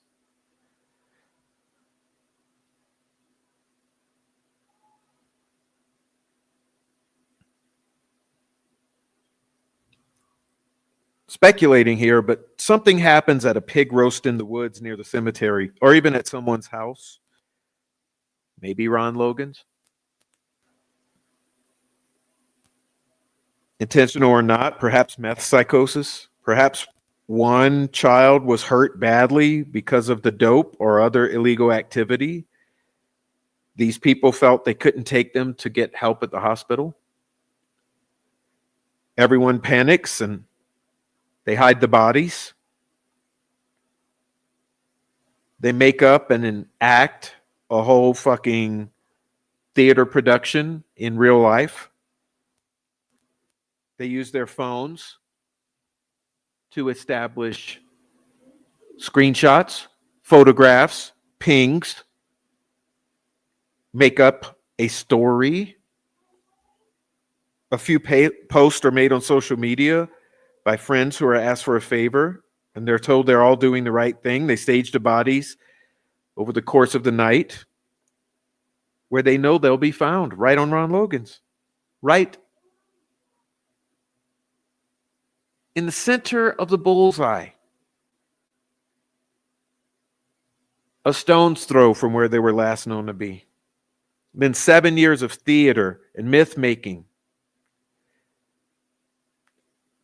This whole thing is repeated endlessly on mainstream media. No evidence to confirm any of it. It's indoctrination.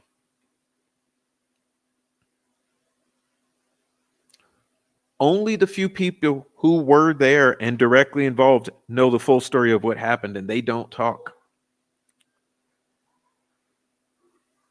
People who were asked to help with lying, they at some point realized they're in on it. They were being used. But it's too late because they're now all tied up, accomplices. Any lawyer is going to tell them to say nothing.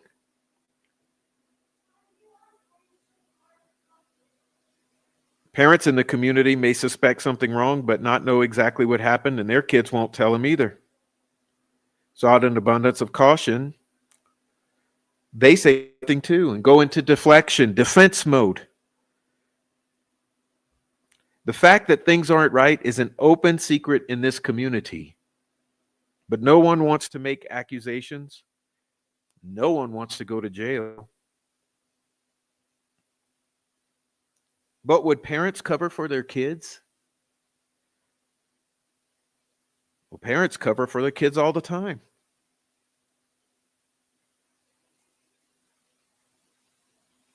In my opinion, most teenagers and parents think they're doing the right thing, at least at one point, at some point. But they get to the point that they have to keep doubling down on their lies.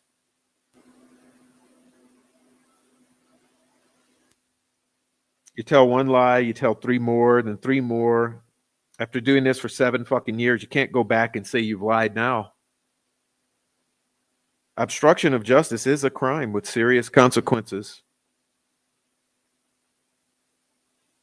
At some point, these people might start to believe the lie themselves,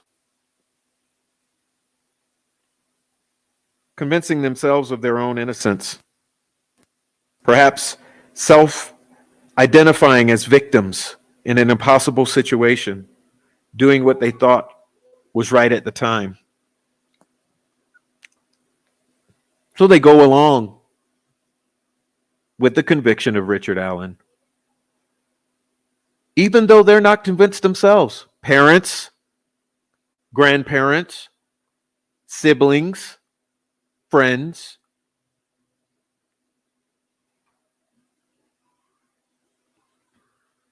And law enforcement. Many are old school. They get befuddled by social media. Shit, even the attorneys were befuddled by social media.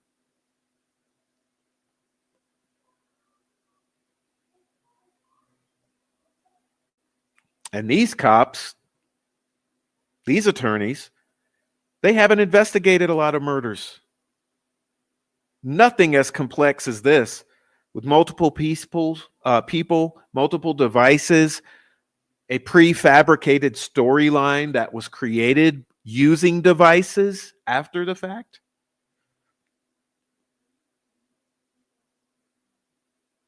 Law enforcement is in over their head. They can't get all wrapped up in any deeper investigation. They don't know who among their own ranks has destroyed evidence. They're just anxious for this to get wrapped up quickly and to move on with their lives. Everyone is.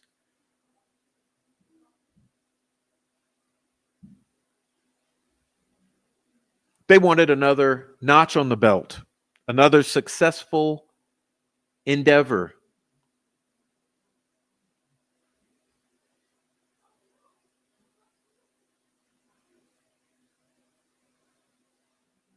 They're all under a lot of pressure.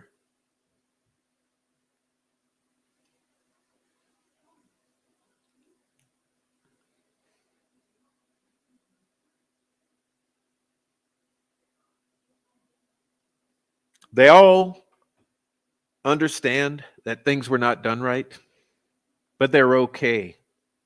They're okay with it. It'll be over soon enough. The world will move on. Our little idyllic town will get back to normal. This will all be a bad nightmare that's over.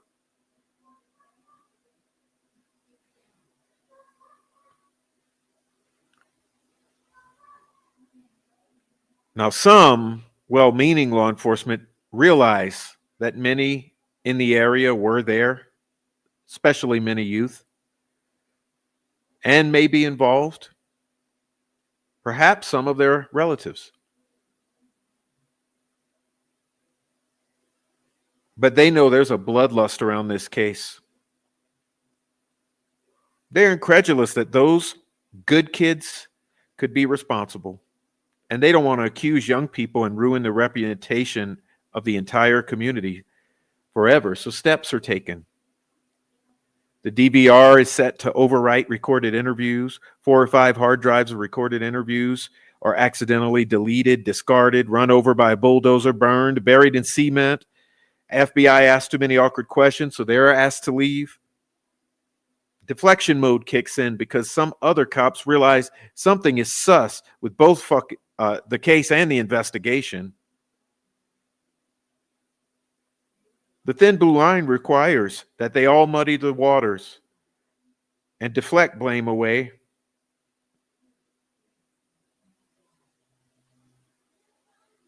They tell themselves this investigation is screwed up because they don't want to consider that those on their side might have obstructed justice and destroyed evidence.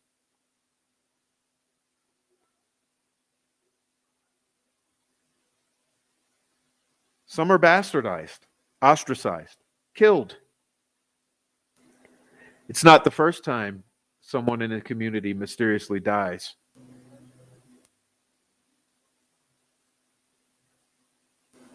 The entire state police is now in full deflection mode.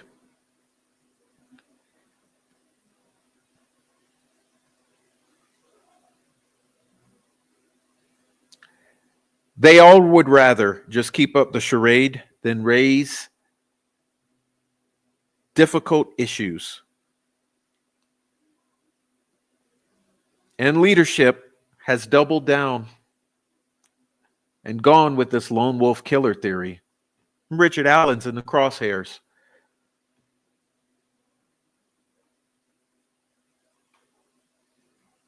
Well, obviously, being a case that has garnered worldwide attention, political figures realize something's wrong. But admitting this happened on their watch is political self-deletion.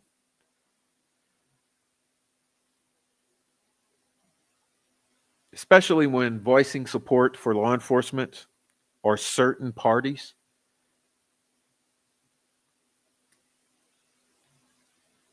is a huge political bargaining chip.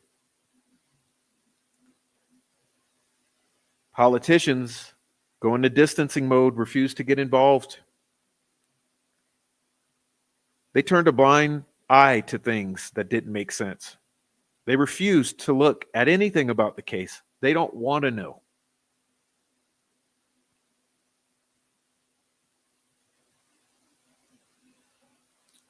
And so, millions of dollars into this,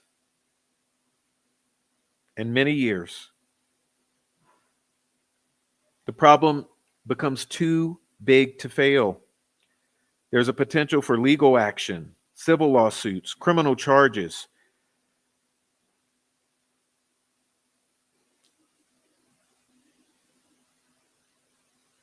There's no going back.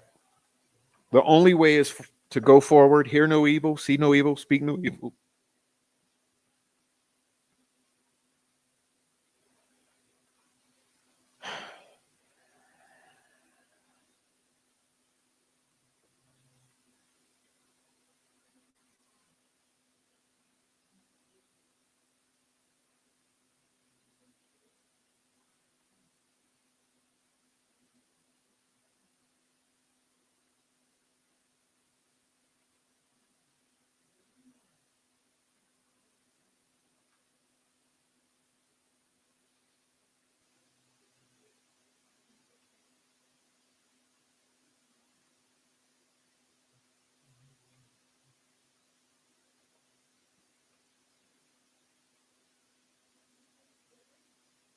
You see, everybody has a job to do. Prosecutor, sheriff, governor,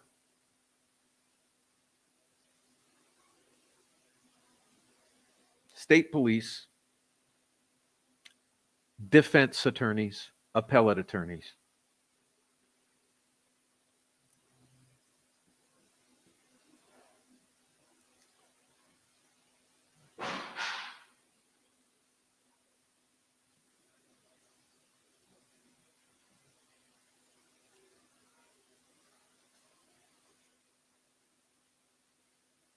Everyone's in too deep.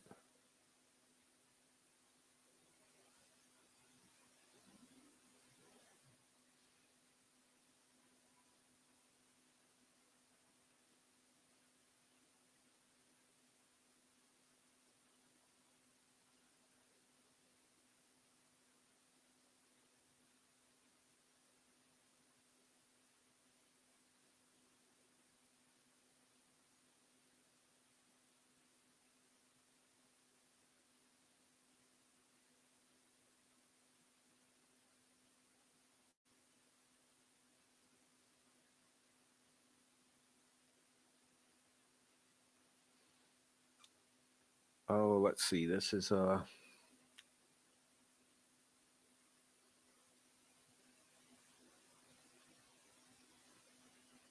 one.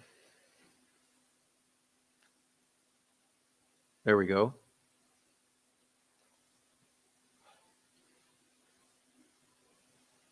This is David Vito being cross-examined by Miss Jennifer Auger.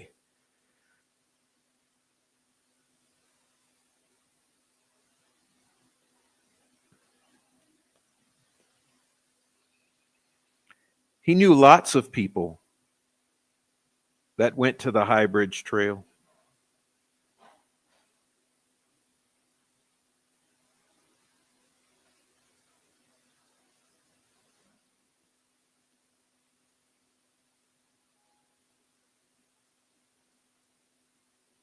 Betsy Blair, Rayleigh Voorhees, Bree Wilbur, David McCain all went there.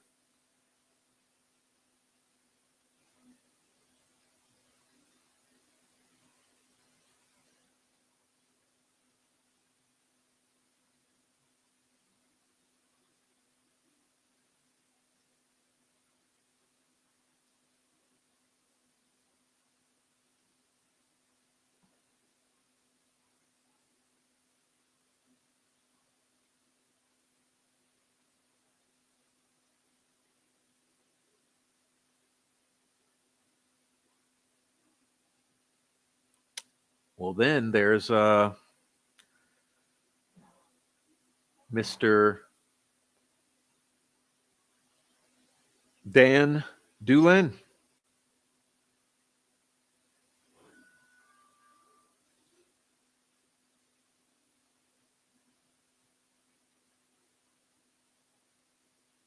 Mr. Razi is talking to him and says, lots of people reported being around the trailhead on February 13, 2017.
When you realize that these three things don't exist,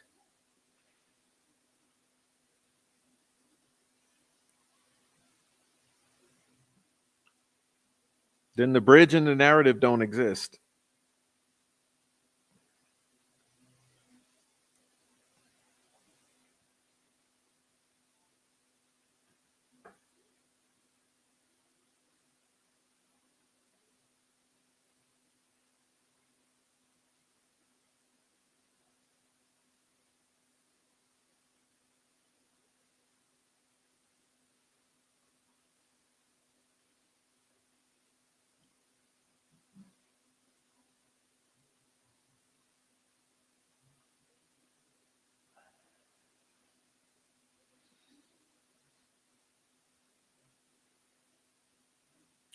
You see, that's why it's important for us to have transparency here.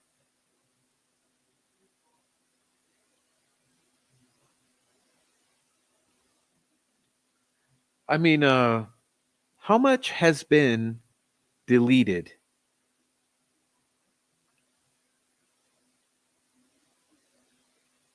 How much sabotage has been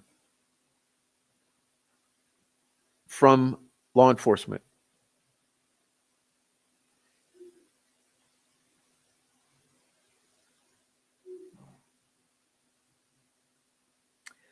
Because understand, when we say transparency, that means of what's left. Okay. Transparency, well, shit, even if we get 1000% transparency, it's only going to be of what's left.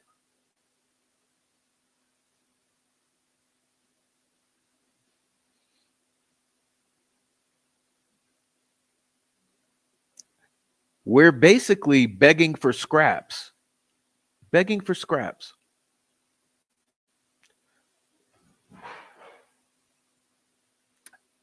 But I would like to see that original footage from what they claim is the victim's phone,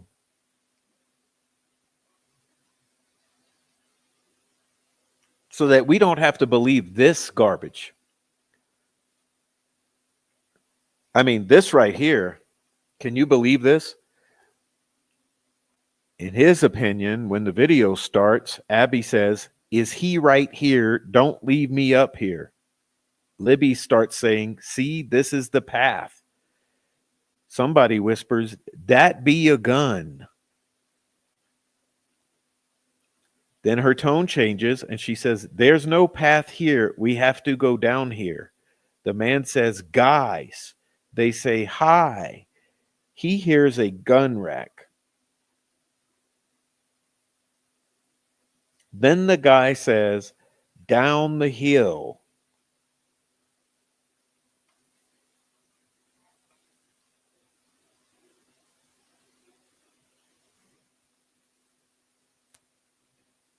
Now, let me ask you this. Do you really believe that that's what we would hear if we could hear the actual audio from this fiasco?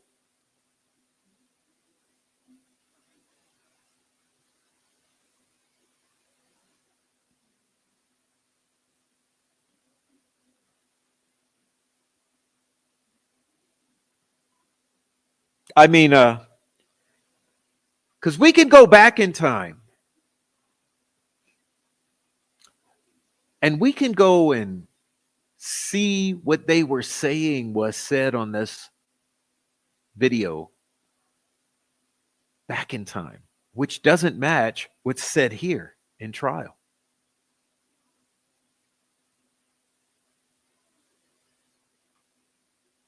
That be a gun?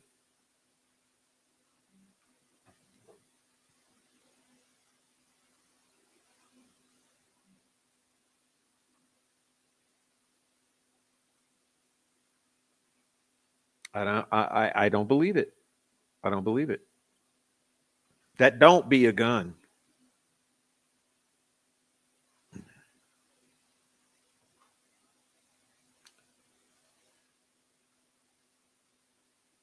You know, seems like the original clip would have metadata attached.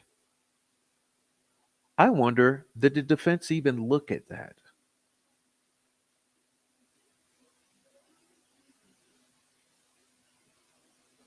And then you have this to contend with. Cheyenne Mill claims she got to the trail around 2:50, which is about 2 hours after someone saw a vehicle resembling hers. 2:50 ain't 150.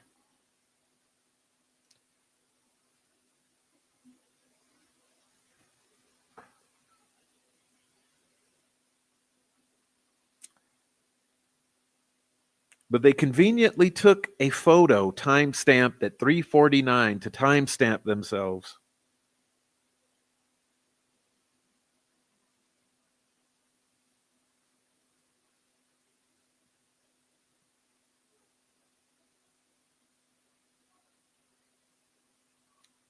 But look at this bottom, thing. This is just she goes to the police on the 14th.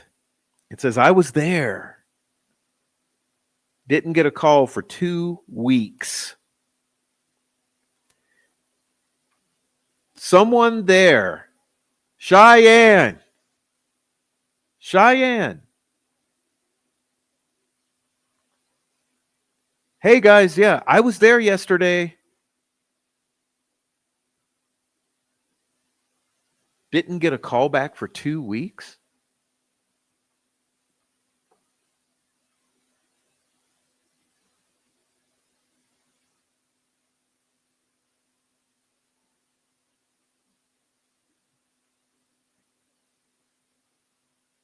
But there's more fuckery because she is discussing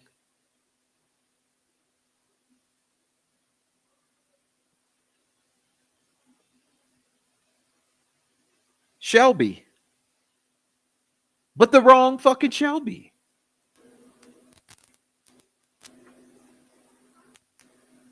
But she said in 2023, Ellie turned up at her house with a photo of Shelby Duncan and asked, "Is it Shelby Hicks?" She says, "No, it's Shelby Duncan." And they say, "Is it Shelby Hicks?" She says, "No, it's Shelby Duncan."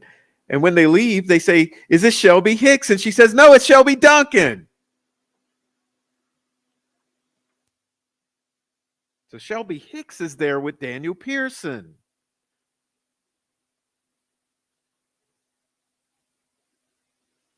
Make it make sense.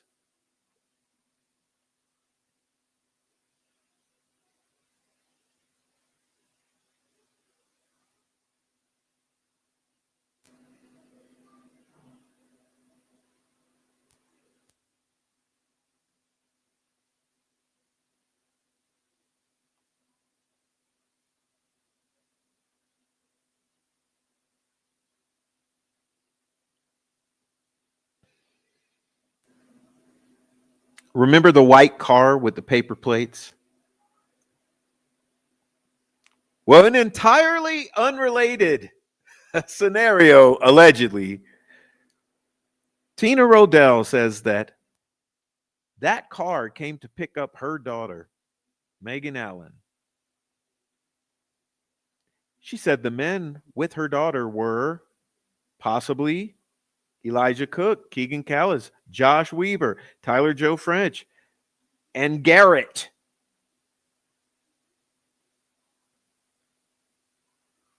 But her son, Blake Hicks, was not part of the group. Don't worry about that. Blake wasn't there.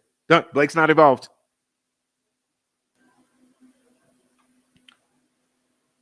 But she says her daughter called her from the bridge at 2 a.m. on the 13th. That's in the a.m. 2 in the a.m. on the 13th.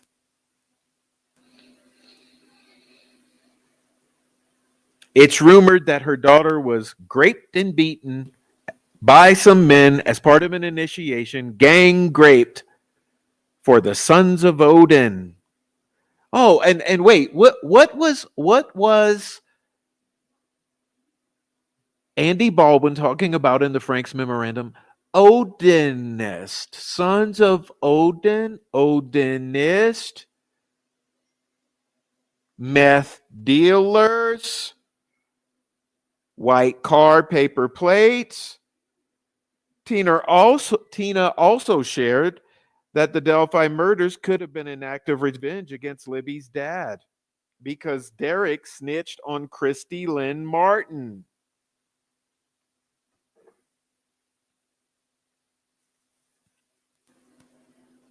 Tina said Cheryl and Cheyenne were there with the group and that there's rumor Cheyenne was dating one of that group.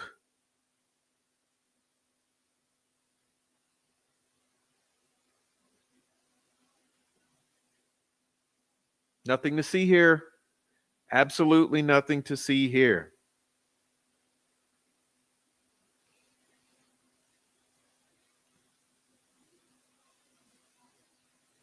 The girls were found the next day where we already looked, said Eric Williams. And I'm a country boy. Them girls were not there when I came through. They were taken and brought back. That's the exact same thing Ron Logan told me. Excuse me. Excuse me. You got to be kidding me with the effing Ron Logan. You got to be kidding me with the fucking Ron Logan. What is the exact same thing Ron Logan told this person? The girls were found the next day where we had already looked. They were taken and brought back.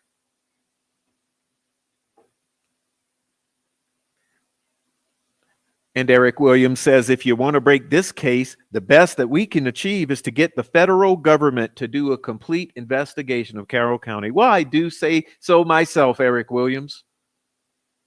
I would agree with you there, brother. The girls were found the next day where we had already looked, and I'm a country boy. Them girls were not there when I came through. They were taken and brought back. That's the exact same thing Ron Logan told me. If you want to break this case, the best we can achieve is to get the federal government involved. Why do you say that? It's a cover-up. It was the girls walking in on a meth lab being run by the local cops and criminal informants. One of them snapped and shit went crazy. I feel in my heart that this is the true story just by being in that county all my life, knowing how they work. Do you think Delphi has a meth problem? More than a problem, more like an epidemic. Now it's heroin, which Derek was also selling.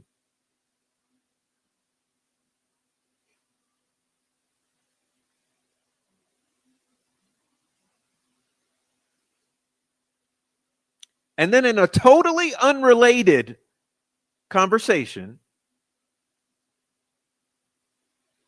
Tyler French from the Kokomo Group was at or near the bridge, supposedly, was using his grandparents' property to cook meth with his crew.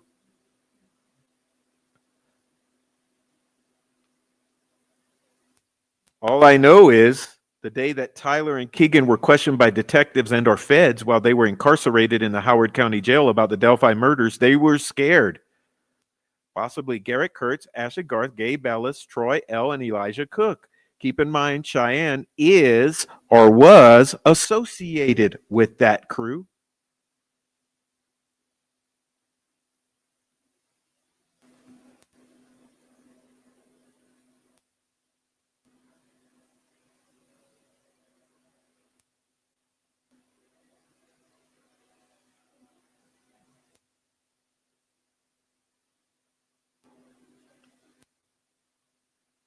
Number 12. No, seven. Sorry, 7. Number 7. Garrett Kurtz, Ashley Garth, and Jason Palladino were convicted of the 2019 torture and murder of Nicole Bowen. All have said they know who was involved in the Delphi murders. Kurtz has said that 12 people were involved. So why weren't they questioned?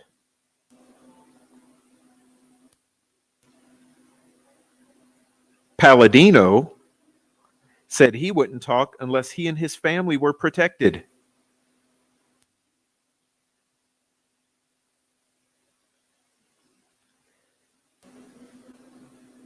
Delphi,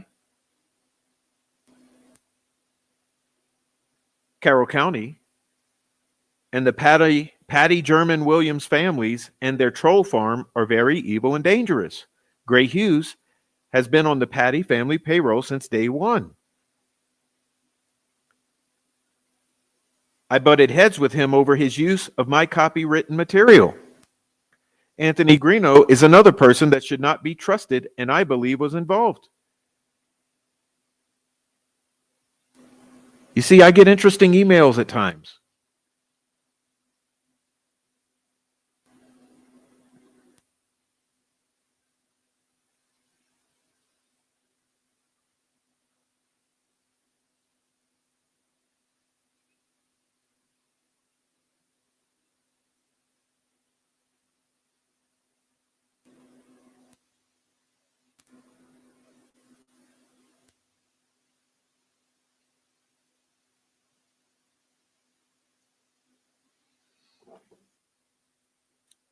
4:32 a.m. Volunteers are back out searching. Remember the video from the news station? Remember the video from the news station? 4:32 a.m. You remember that? I do. That news station goes live at 4:32 a.m. And isn't it odd? 4:33 a.m. The phone lights up, suddenly receiving all the text messages.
Again, why would Ron Logan do this?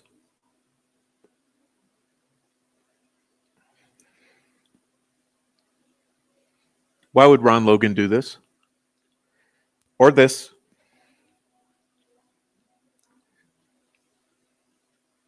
Or this?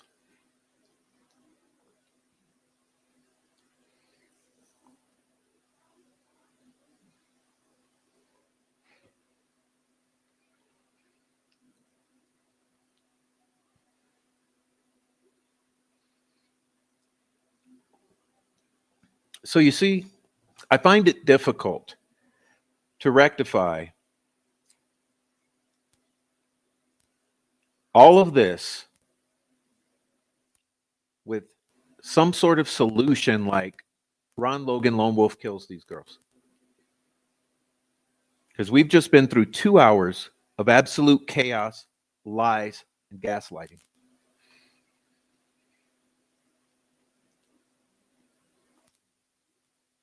Why would an entire community cover the ass of Ron Logan?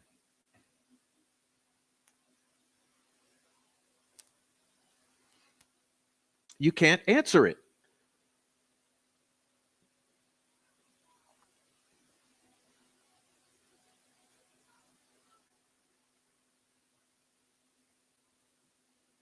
So you got to be kidding me with the effing Ron Logan, okay? Now, you want to know what I think?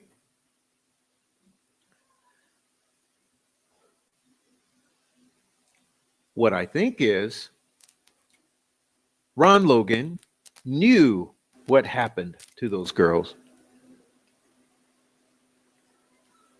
Okay, now think about it.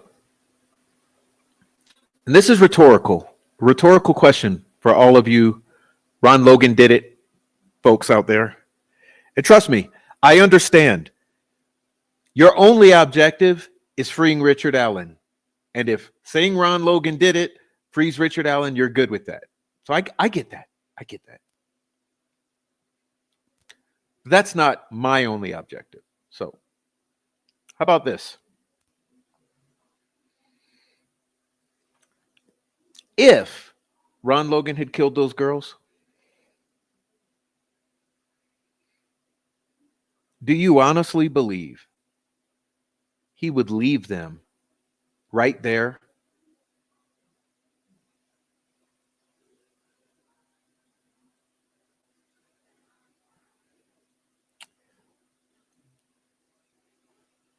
To be found, knowing what would happen to him, that he would be put under a microscope, His house would be turned inside out. His life would be turned inside out. Listen,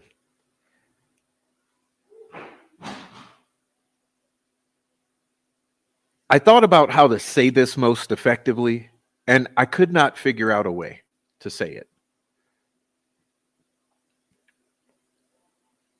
But I just want those of you who are die hard, whose cognitive dissonance level is up to here right now, because you are just hell bent on Ron Logan did it. I want you to think about this. If he had did it, don't you think it would have been very easy for him to do something as simple as drag their bodies right to the water and throw them in the creek? And with the volume of water that was flowing through the creek at that time, they would have just floated on away from his yard.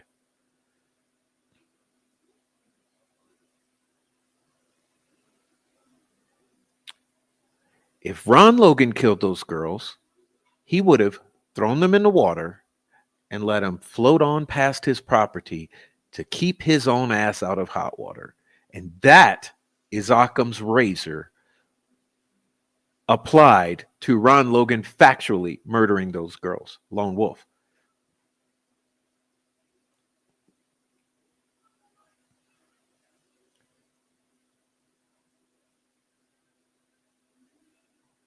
Now, what's more likely? Well, let's speak honestly here. Ron Logan harbored the worst of the worst on his property.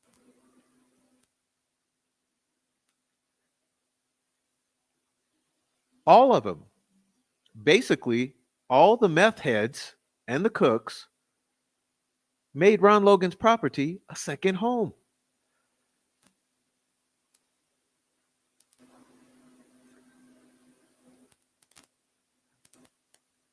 Just imagine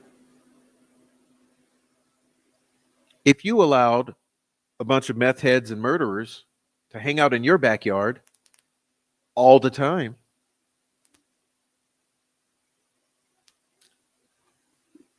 What the potential could be.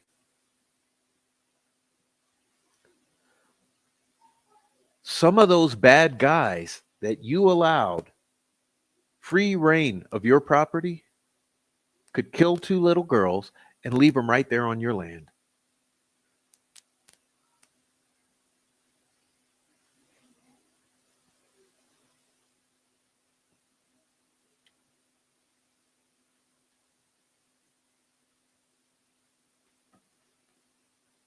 So, what's more likely? Someone or someone's that Ron Logan was harboring or allowing on his property to cook meth, to camp out, to fuck, to do whatever, to fish, to hunt, to smoke dope, to have a ritual, to whatever.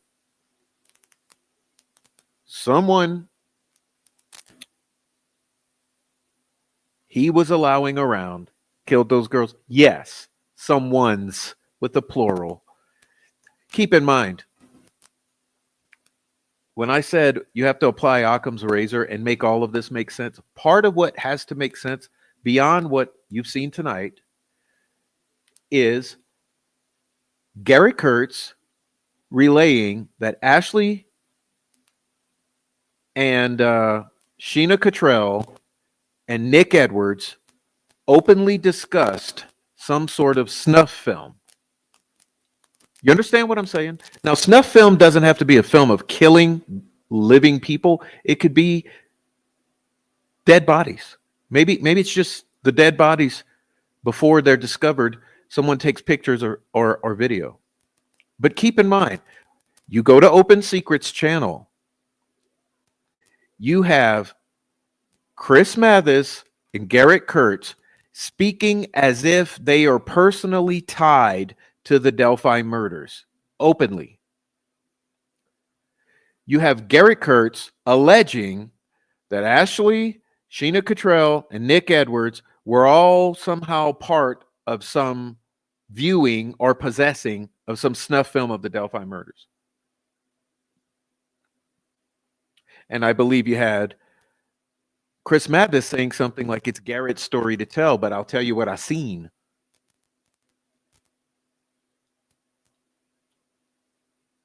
So in order for Occam's razor to hit this fucking case and with a solution that is the most simple answer, it would explain Garrett Kurtz and Chris Mathis speaking as if they have close proximity to these murders.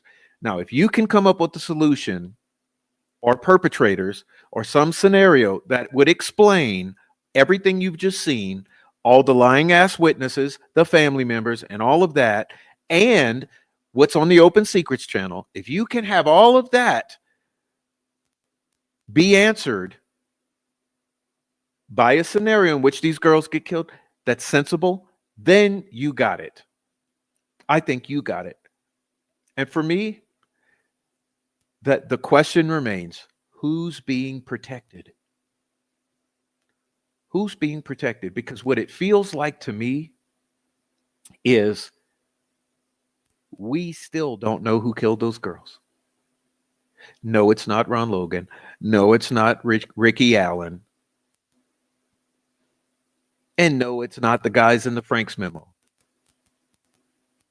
Now, could they all be involved in the situation? No, it's not Megan Allen. Yeah, it could be everyone. It could be those Kokomo crew, the Vinlanders, the Sons of Odin, you know.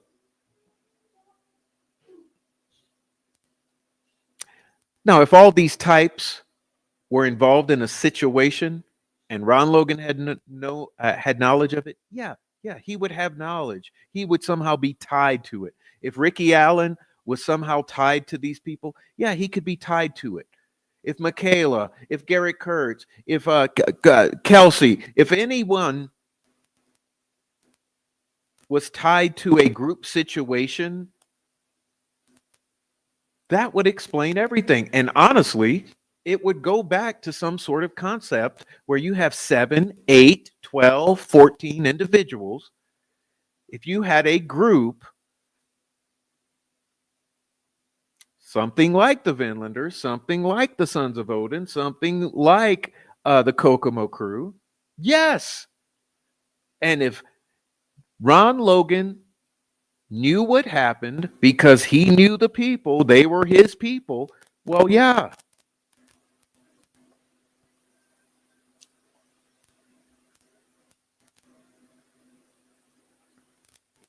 So when I say you got to be kidding me with the effing Ron Logan, what I mean is the lone wolf, Ron Logan killed the girls. I don't think Ron Logan killed the girls. I think he knew what happened to happened to those girls after the fact, and he maintained silence. He protected the ones who did it, and that's where he's guilty in that way.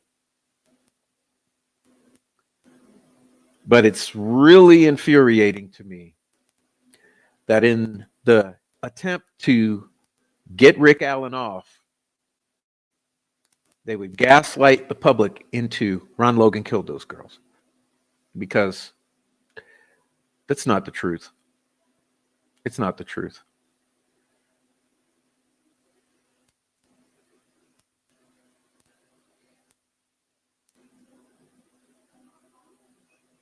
Oh, I have an answer for you. Where does the Reese Davis stuff come from? Reese trying to frame Ron Logan for someone else? Where does the Ricky Allen stuff come from?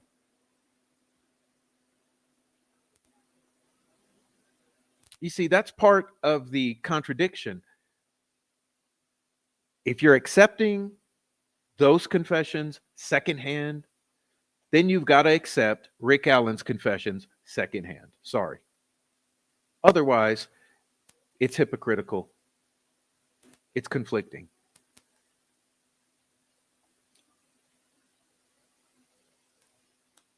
I mean, do you realize that others have also confessed to the killing of Abby and Libby? Shit. I'm sure many of you in the chat know that there are people on social media who have confessed to killing Abby and Libby or to the Delphi murders. Am I right or am I wrong?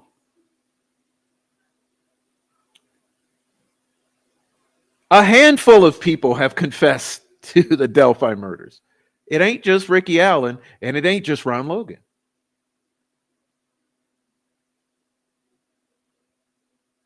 Many people have confessed to the Delphi murders.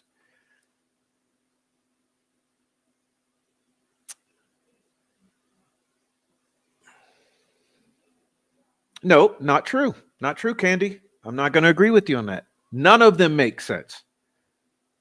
That's the thing, Candy. None of them make sense.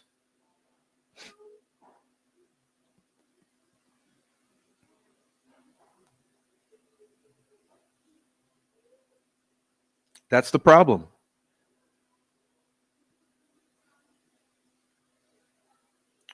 Like I said, for the confessions to make sense, all of this has to be solved by the truth. Because listen, I guess what I'm getting at is the truth would solve all of these conundrums.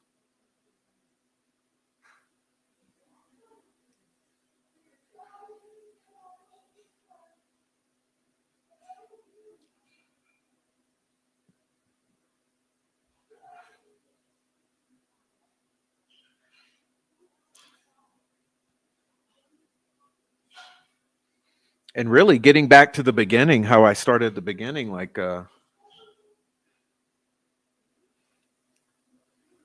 this is part of the this would be solved by the truth is where I'm headed. Coming full circle, coming full circle. This would be solved by the truth. Remember, we have at least, at a minimum, 3 Photoshop experts. And I'm not kidding when I say experts.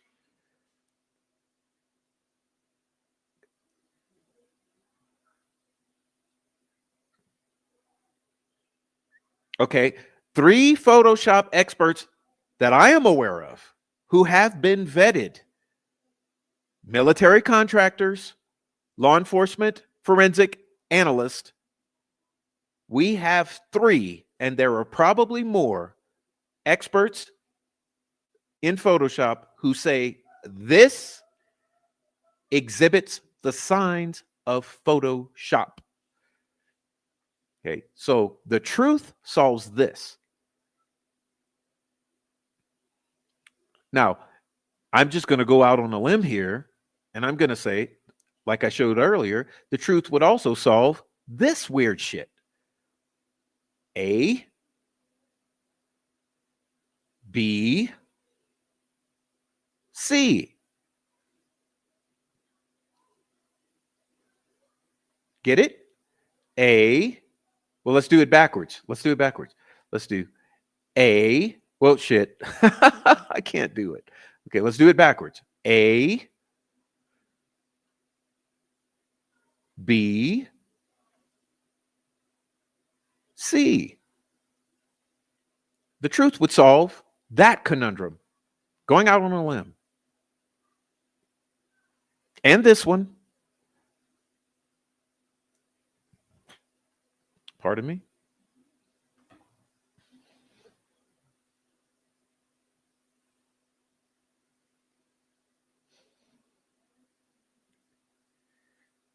And this one. Remember, this one exists as well. I mean, I'm not trying to remind you too much of what we just been through, but remember this conundrum?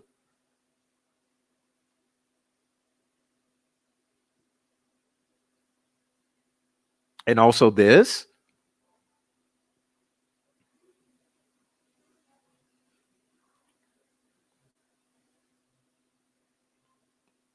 And this. And this.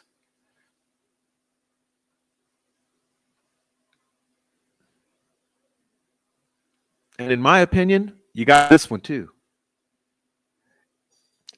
This is where I believe the girls were probably held when the search was happening. The cave. The cave. I honestly do believe that at Wilson Bridge, they were put in this cave, culvert,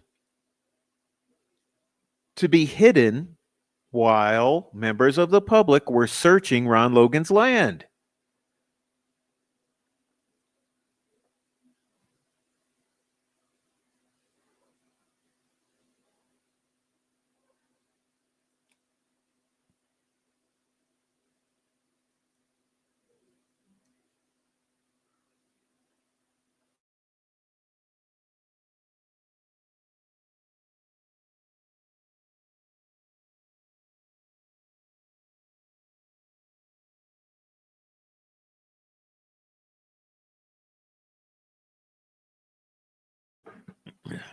Anyhow, that's the presentation for you today.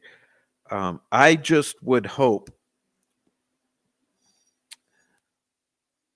that everyone would better understand my take on this because I'm not here to argue for Richard Allen. I'm really not. I'm not here to get him off, to defend him, to support the defense at all costs, even if it means gaslighting the fucking truth about these murders. I can't do it. Um, as I mentioned in the introduction, I believe that it's very clear that there's corruption and that there has been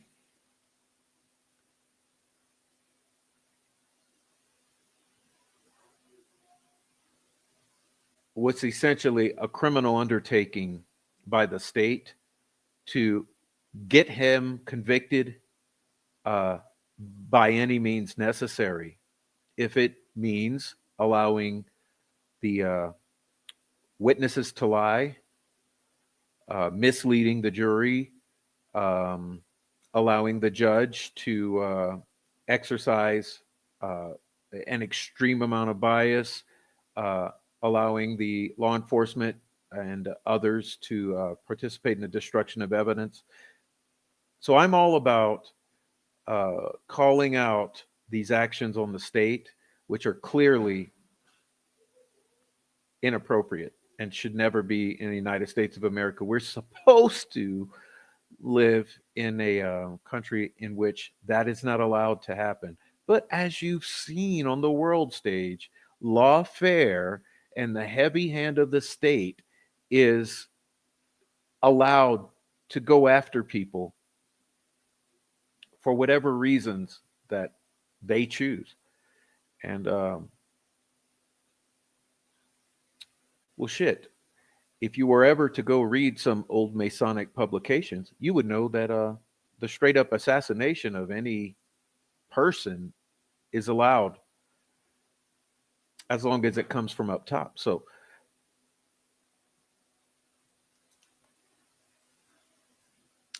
I do believe the defense made innumerable errors.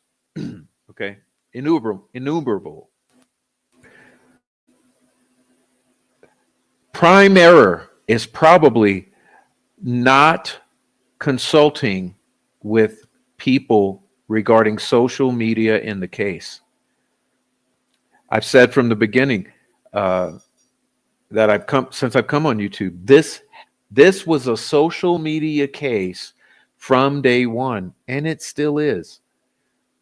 So for them to attempt at some defense of Richard Allen in the Delphi murders, which is a social media case, without understanding social media and all that entails, they fucked up big time. They screwed the pooch. And as Andrea Burkhart said, it's probably a pathway in the appellate courts is ineffective assistance of counsel. But I mean, clearly, This is a case like no other, like none they've ever touched in their lives. This is the first time. So it's a lesson they had to learn, I guess.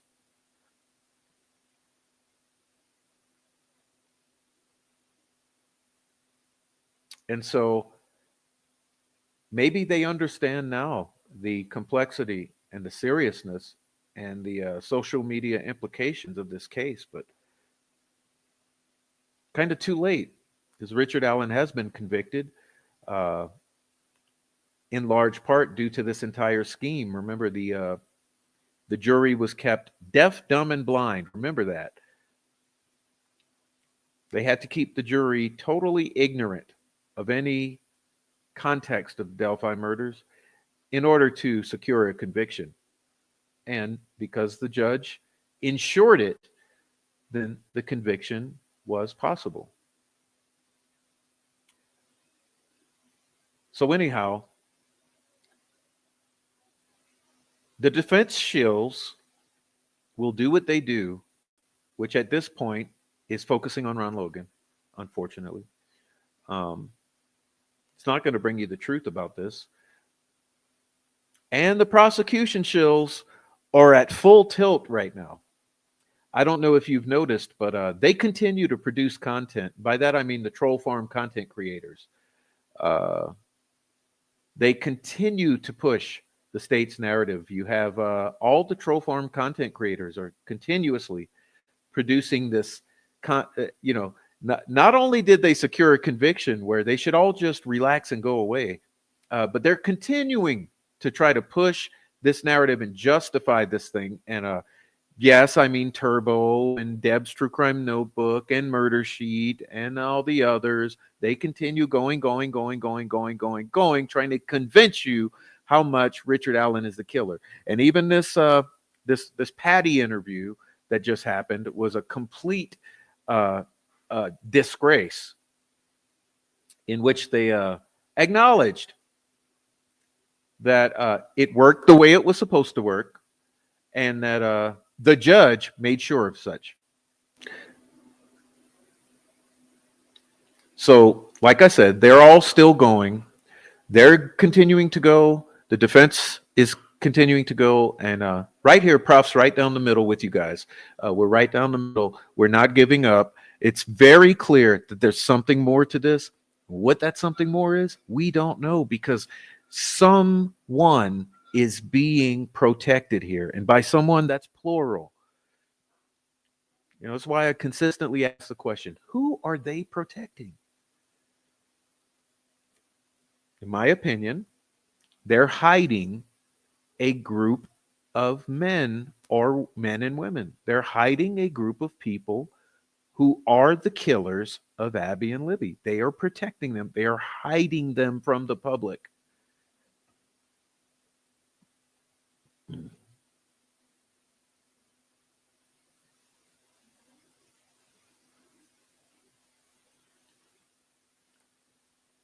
Who is they?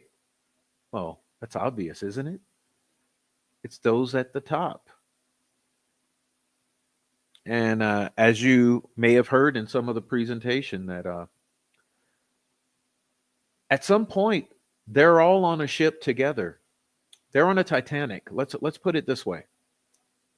They're all on a ship that is doomed to sink, but they're all on it together.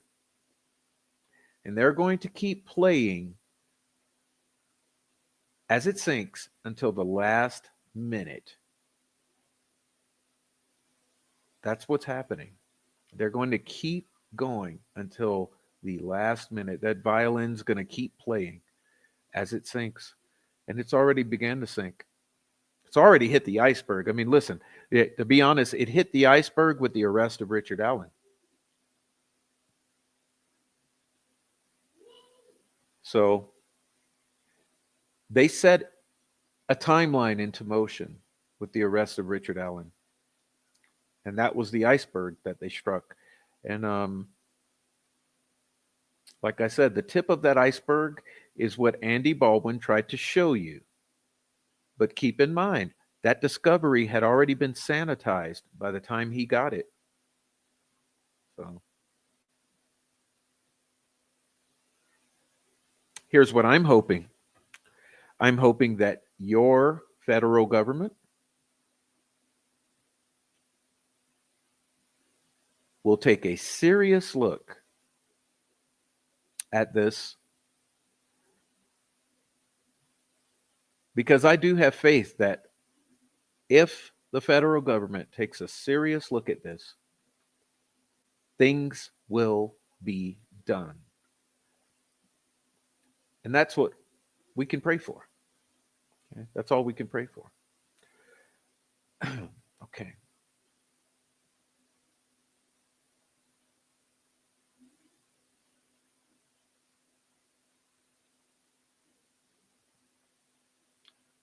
All right. I guess I want to say some things to the chat now. First of all, I would like to thank those of you who have supported the channel with the hitting the like and also memberships and super chats. Okay.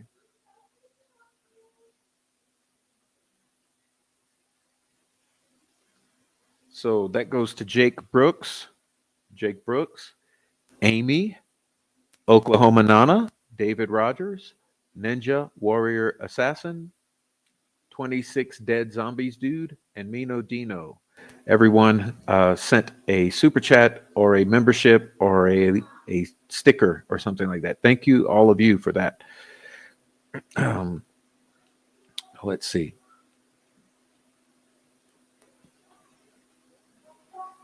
Yeah, that's funny thing now with the defense shills. They're also attempting to separate Greg Ferenczi from the Odinist and Shane Meehan from the white nationalists. It's very interesting what this group is doing now. So they're turning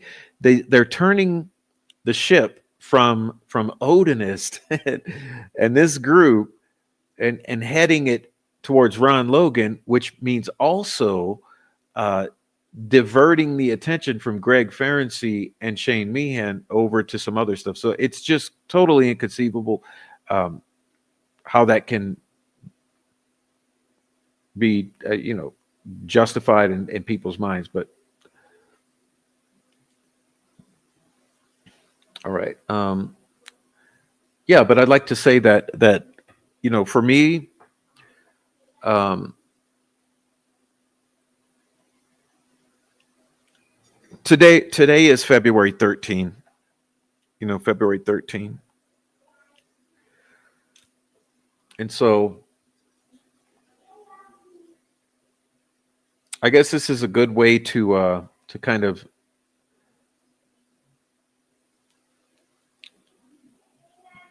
welcome in the 13th, the anniversary of these girls' deaths is by a little retrospective and kind of reaffirming my position because I've always been pretty vocal and also open about where I stand. So I want all my listeners and viewers to be absolutely clear that what I'm buying and what I ain't buying. So let's see.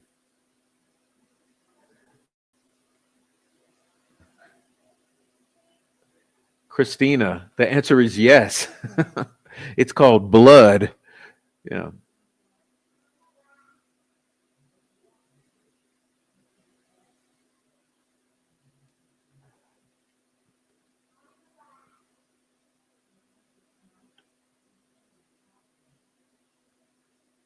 All right.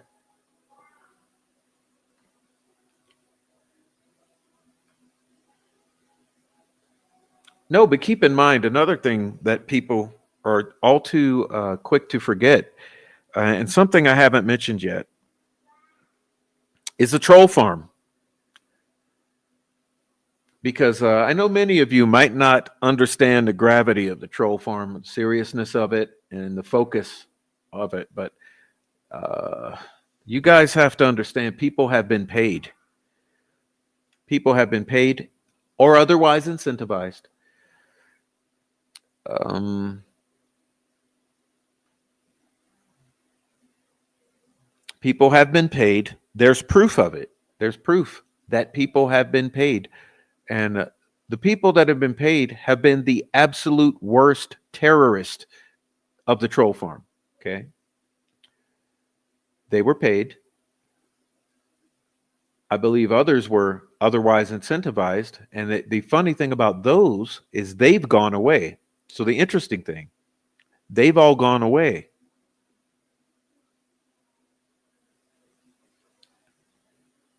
Um, yeah, and that's another one. Thank you, Miss K. That's another thing.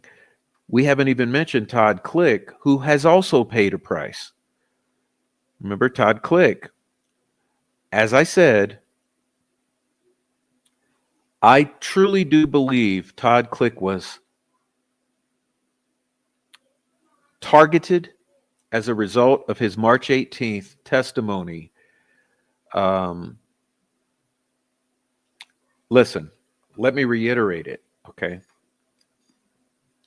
On March 18th, Todd Click gave testimony they didn't like. And if you're interested in that, I covered it. I did a whole show on Click because I felt it was important to lay it out for you. So I did a show. It's been a while. It's called let me find it. It's got his face right in the thumbnail. Let's see, what did I call it? It's called the March 2024 Testimony of Officer Todd Click. It's a show I did a month ago. The March 2024 Testimony of Officer Todd Click. And what I explained in that show is that on March 18th, 2024, Todd Click gave testimony that was damning. Okay. Within 2 weeks, an investigation had been opened into his employment, whereby I believe they sent out a team to go and interview every single one of his former clients to try to dig up dirt to prosecute him with. And do you know what happened? That's exactly what happened. They went and they dug up a little dirt here, a little dirt there, a little dirt there. They dug up a little dirt. And what I additionally believe is that they found one of those people that agreed to lie for them and make shit up. So they had a bunch of little nothing paperwork errors. And then they had one client who agreed to totally target him. So they targeted Click. They went and interviewed some of his former clients. They found one who was willing to work with him. They built a case. They arrested and charged Todd Click. Todd Click paid the price for the March 18th testimony he gave. Now you tell me, if this is Ron Logan Lone Wolf Killer, why on earth would they go after Todd Click? Why on earth would they fund an entire troll farm for as long as they had? And why on earth would there still be actors out there promulgating this narrative when they've gotten what they wanted? They got the conviction of Richard Allen. So why continue to have to make him guilty in the public's eyes?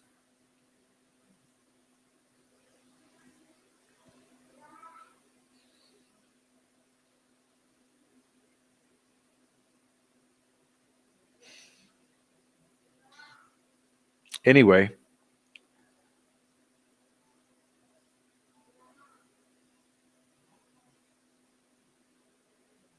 like I said, if you're going to believe any narrative, it has to make these things sensible. Like, how do you explain all the mysterious deaths that we call the Delphi body count? Because if Ron Logan is the lone wolf killer, the Delphi body count don't make sense. It's a fantasy.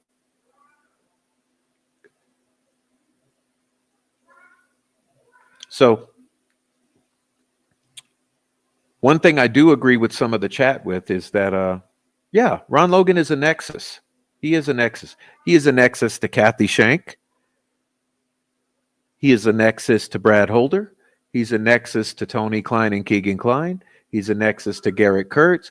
He's a nexus to Brad Holder. He's a nexus to Snowburger Kids. He's a fucking nexus to Ashley Garth. He's a nexus to all kind of these people. And that's a fact.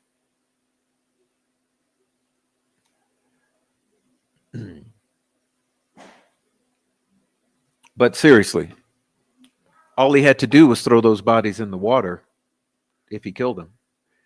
Would have been dealt with a lot better. It would have obfuscated a lot of things. And he didn't do that. Okay. All right. So let me see. I just want to make sure I didn't miss anyone. I'd like to remind you guys of the support pathways here on our conclusion, which is that we have the Cash App, Buy Me a Coffee, and all those sorts of ways. And if you do support us, thank you very much for that. And also, thank you for hitting the like. And for those of you on the replay, thank you for joining the comment section. Please do leave a comment down below because I always like to hear from you. I've given up on all concepts of algorithms. I don't think there's really an algorithm like people think with the hitting the thumbs up and the comment section. I think the algorithm goes by who watches. So it's not really as much about the algorithm as much as it is that I like to see your comments as the days go by. It's nice to have comments under the videos. It's interesting to see what you guys think, even those of you on the replay. So please, and thank you for leaving the comments.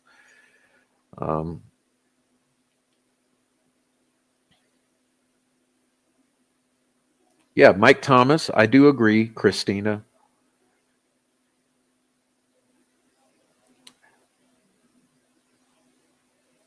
I think Thomas and Pinkard were a threat to these people, which is like I've said it so many times, basically like everyone, I want to clarify this too.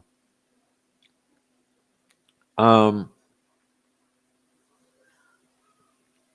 I did chew ass out. I did chew it out, Shibby.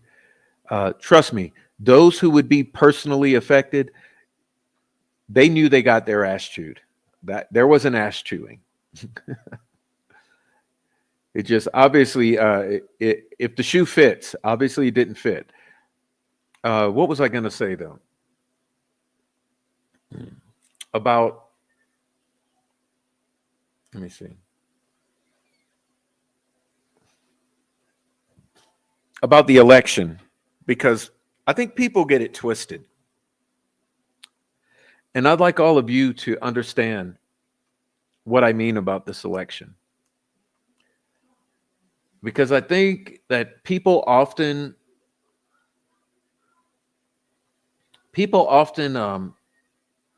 take the most shallow or ignorant conclusion. But that has a lot to do with the general shallowness and ignorance of our age. Remember, attention spans are short. TikTok videos are 5 seconds long or whatever. So, people don't really think. But in terms of election,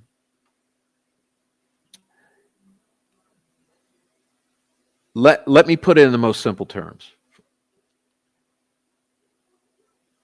Did Liggett rush and arrest? Do I think Liggett rushed an arrest of Richard Allen to win the election? Yes. Now, why? It wasn't for the sake of winning an election, okay? Because listen, Did it matter that much that he becomes sheriff? No, not for career, not for income, not for the sheer sake of being sheriff. Do you want to really know where I think the deeper level of critical thinking goes in this is that if they risked losing control of the narrative, losing control of the investigation, losing control of unified command, that was too big of a risk to take. So if they were at a place where after 5 years they were first coming to a place where they had the serious threat of losing control of unified command and the narrative, losing control of the investigation, losing control of the Delphi murders, that's where they were in space and time. So the rushing the arrest to find and arrest Richard Allen, it was more about maintaining control than it was about just winning an election. Trust me, winning an election, it's a shallow thought. It's a meaningless. There's elections all over the fucking country all the time. But, elections, excellence. They're everywhere. Okay, this county, that county, this city, this state, that state. There's elections, thousands and thousands of elections. There was only one contingent that had control over the Delphi murders. That contingent could not lose power, could not lose control. And for me, that's where you get to the election or the arrest of Richard Allen. The point was, it's move it or lose it. So we're going to arrest someone now and therefore never lose control of the Delphi murders, because this is beyond just another sheriff's election or whatever you want to call it. So that's my feeling on the election. It's deeper than it appears at the surface. And look at what happened. They did maintain control of the Delphi murders. They did maintain control of discovery. They did maintain control of the investigation, of the judges, of the prosecutor, of the whole shebang. And to this day, they still maintain control over this. That's something they could not risk losing. And so that's my take on the whole election thing and the timing of the arrest of Richard Allen. And I think that the fact that they chose October 31st to celebrate it is just a hint at the overall occult nature of this group of people. I think that they are believers in the group in this occult. Listen, the satanic tinge to this entire thing cannot be overlooked, and you may call it a cult. One and the same. And I did a show called Blair Witch, in which I kind of looked at that angle, but there's an obvious element of that, and so notice that Judge Gull also utilized October 31st recently, and also the 213. It's very clear that she attempted to have the verdict read at 213. I know we've already discussed it. Some of you who may be new here, I am absolutely convinced that she was aiming. The goal was to read the verdict precisely at 213, and that got messed up. And so, listen, the thing is this, you guys may or may not believe this, but I promise you, and I will show it to you at some point. These, and my buddy Alex Voorhees can testify to this. The number 13, Okay, they have regularly done things on Friday the 13th. They have regularly done things on 213, 214. They have regularly done October 31st, you know. And so you'll come to see that a large number of these troll farm individuals are coming from the occult as well, from witchcraft. There seems to be a high focus on black magic um, with these people, and the darker side of the occult. I mean, the several of the troll farm uh, specifically have given nods to the occult, which has been very odd. Uh, and like I said, it appears that the judge and others. So there's something deeper here, and who knows why? Who knows why?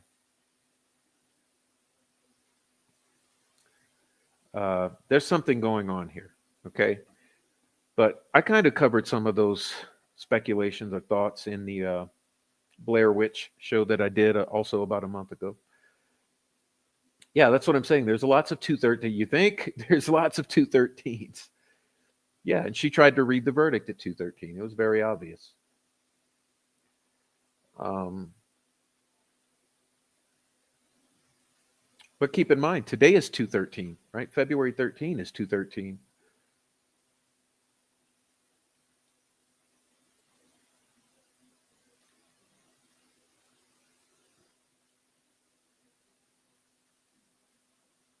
Well, I see. I don't know about that, Jalen.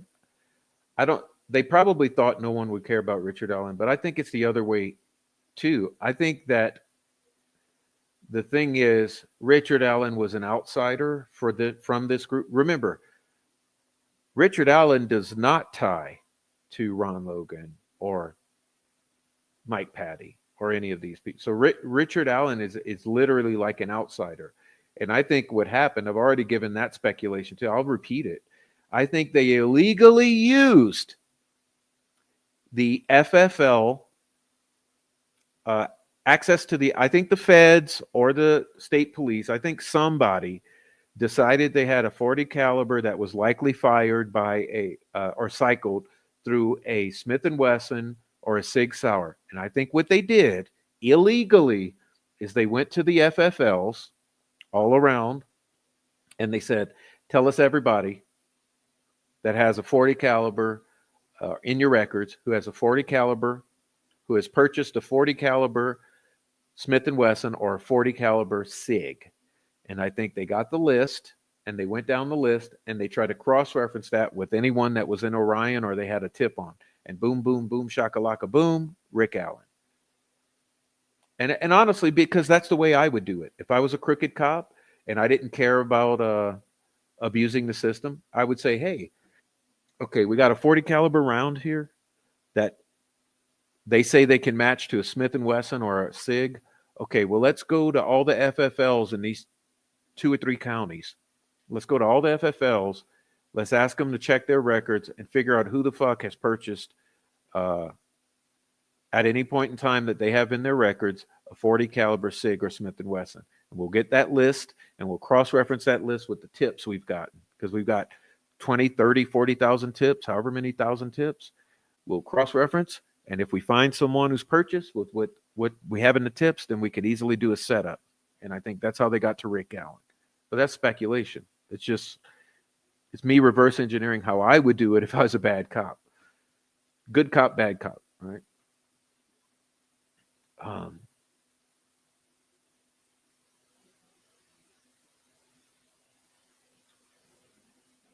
oh, you would have had hundreds of names, I'm sure. Who's asking that?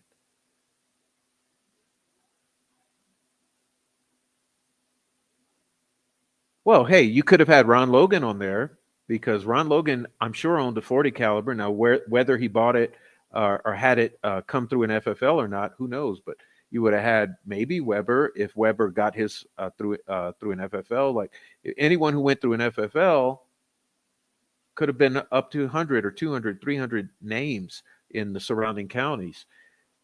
And like I said, if they had that list and they could see who's a middle-aged male, and then you take all those middle-aged males who's purchased the 40 caliber handguns, you cross-reference it with the tip Orion database, boom, shakalaka, boom, you land on some potential guys to set up. Anyway, that's my conspiracy theory on that one. That's a true conspiracy theory. May or may not be accurate. All right. Yeah, and part of what leads me to believe that it was very important, Jake Brooks, is that the fact that keep in mind that scenario, and then go back in time and remember that 40 caliber round sitting on Tobe's desk in that interview. That's no coincidence. Yeah, that's no coincidence. It was staged. If you know about photography, that was staged to be in the frame. So that 40 caliber round, it was sort of a taunting. I think it was a taunting. It was a intimidation. Okay, that 40 caliber round on Tobe's desk, that was a message to be received by those whose shoe would fit, or who would receive the message. So I think it was a threat, and looks like they went through on their threat. It could have been a threat directly to Richard Allen. Okay.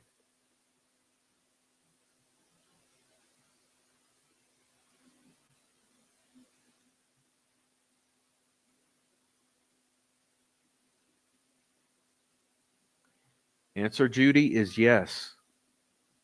Yes, yes, and yes. Exactly, Judy. Okay, so quick take on that. Yes, Brad Weber had the identical weapon. And yes, several law enforcement officers did. And 40 caliber was a preferred round. Further back in time you go, past 2017, it's more and more preferred. These days, it's kind of a more like a 9 millimeter. You could almost say it's kind of a split between 40 and 9. But back in 2015, 2014, 2012, 2009, the further back you go, 40 caliber predominates, because technology has only in the past 10 years really started to advance in the 9 millimeter design of the cartridges, where they can keep up or surpass or match the effectiveness of 40 caliber rounds. So, since they can make hotter rounds, better rounds with the technology in bullet making, now 9 are more preferred because they're lighter. You can fit more in the magazine, pretty much, etc. But I still like 40 better. But 9 are cheaper also. So there's a lot of reasons where law enforcement has shifted more towards 9. But you're going to have a lot of police officers, even those in the search, carrying 40 caliber. And we know that there were lots of spent 40 caliber casings found, because Julie Melvin did talk to a Indianapolis Metro PD officer who was part of the search, who did attest to the fact that they found and bagged a lot of 40 caliber shell casings. So anyway, this thing is so much more complicated. That's what I'm getting at. Um,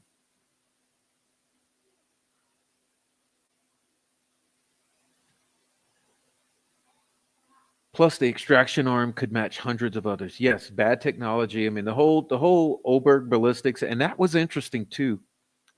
I've also done a show on the juror, and the juror who has stepped forward gave some interesting tidbits, right?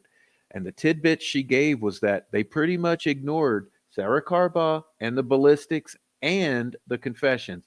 But I think it's more like they ignored the ballistics and Sarah Carbaugh, because the confessions, that's going to have a subconscious or psychological impact. Even if you try to ignore it, you're still going to be affected by the confessions existing period. So I think that when it came to the ballistics, which are garbage, uh, they ignored that. And Sarah Carball was just such a shitty witness, and she lied. So I mean that was easy to discount. So they were able to discount that. So should this go back to trial, that's good to know if the defense should beat on the ballistics harder, because that's a vulnerable spot uh, in the evidence. They should beat on the coerced confessions harder, and they should beat on Sarah Carball's bullshit harder. So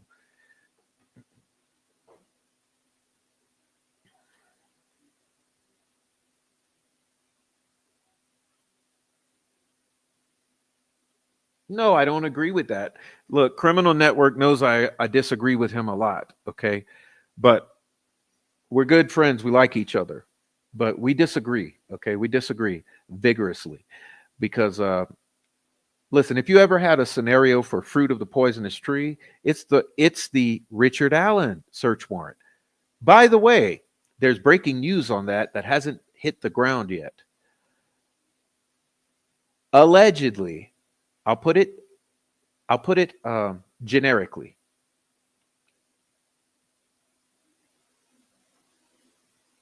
I'll put it generically. Allegedly, the original PCA has been released behind the scenes. That PCA is not 8 pages long, it's 7 pages long.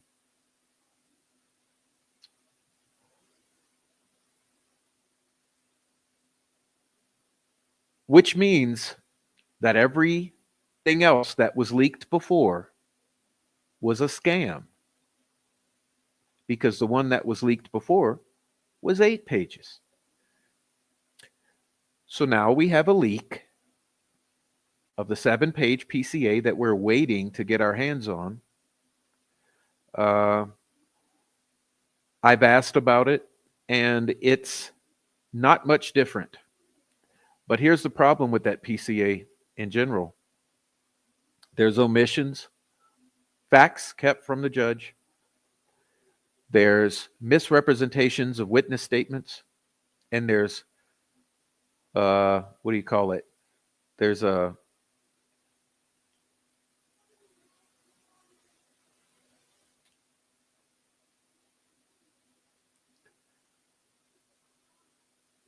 there is the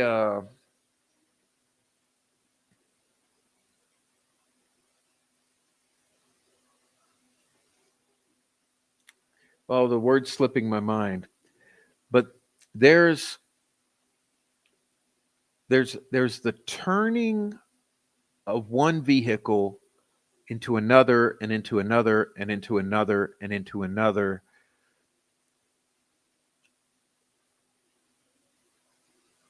There are problems with the Richard Allen PCA. There were not problems. In my opinion, there were not problems with the Ron Logan PCA. It's much better. It's actually it's a stellar PCA. I've asked some law enforcement friends to take a look at the Ron Logan PCA. They say it's just fine. It's just fine. The Richard Allen, they say it's garbage, absolute garbage. I mean, bad.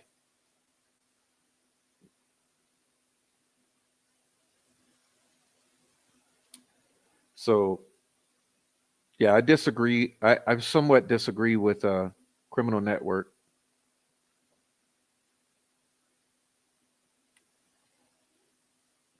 But hey, credit where credit is due. He's got a good talent for making those videos. I always say he makes good little mini documentaries. He's Just give him his props where his props is due.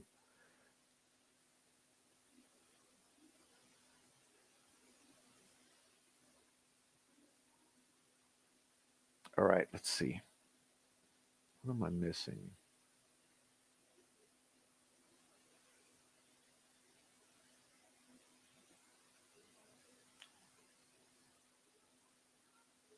What's up, Jake Brooks? Thanks for the super chat. How can Alan appeal without the transcripts? Well, I think they've asked for that now, but we don't have them.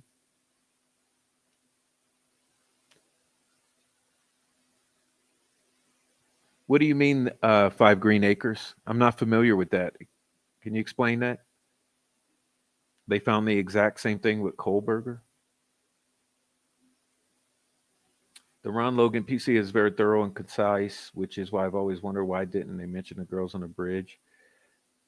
Well, because I think it's accurate. See, I brought that up.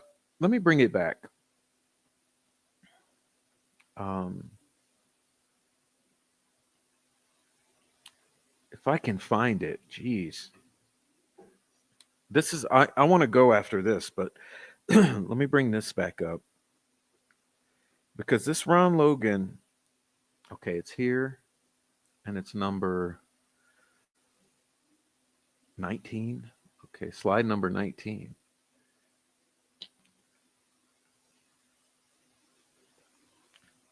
For me, this right here has always been of extreme concern. Okay, check it out.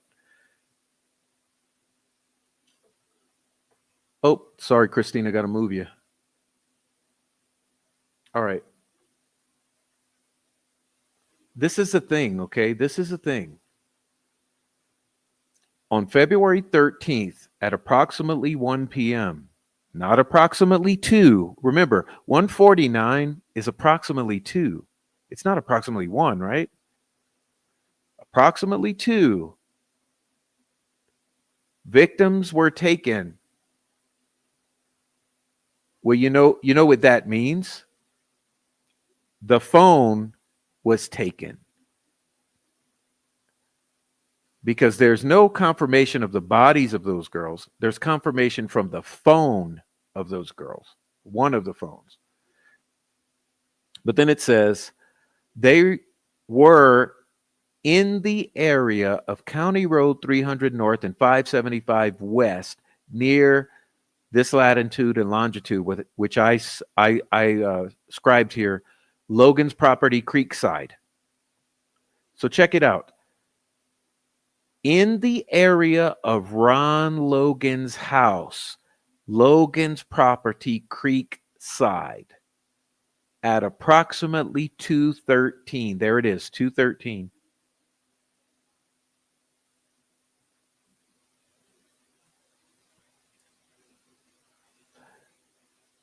Which, if you take this literally, it means they're never on the bridge.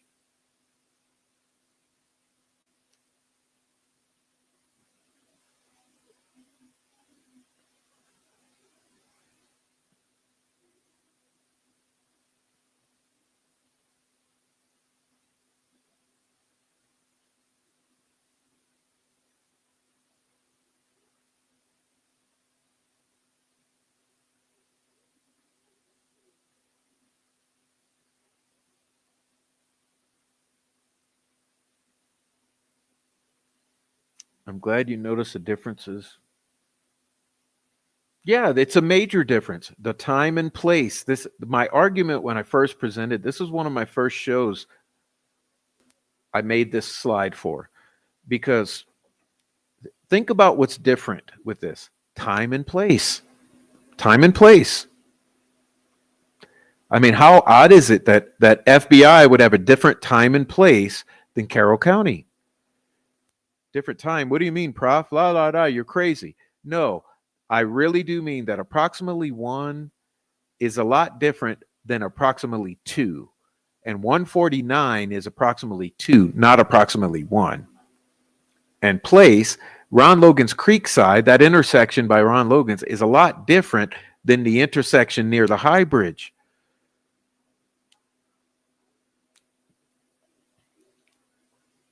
Why not cite the address, the nearest home address to the High Bridge?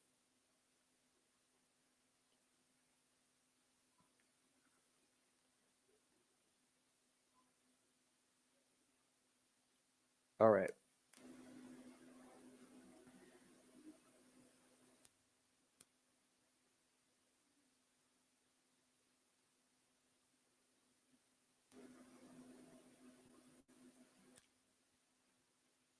All right. So let me see who we got this.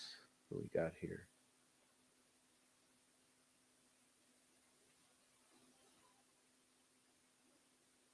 Well, I think that's it. I think that's it. That's everyone. I just loved the show, especially because we are here on February 13th, and and I love getting to patiently and calmly lay out my thoughts for you. So I do appreciate you sticking with me.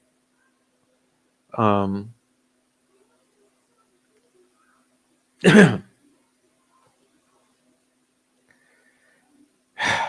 Now, tomorrow, let me outline for you what my plan for tomorrow is. So, my plan for tomorrow is that tomorrow is February 14th. It's the anniversary, and it's also Valentine's Day, and it's also Friday. So, what I hope to do tomorrow is to do a marathon. Okay, a marathon. I'm going to grab several clips from some past live streams that I feel are important, and I'm not going to tell you what it is tonight, but we'll do a marathon show tomorrow. I'll try to drink a lot of coffee, eat a lot of chocolate, and get my energy up to do a marathon show tomorrow, a special show, and we'll do that. And I'll play some old clips. And Sweet Dude Shibby been asking for it for a long time. So I'll do that, and we'll have the live chat open for a while for everyone to be able to talk and enjoy, in memory of the girls, their anniversary tomorrow, and and also, uh,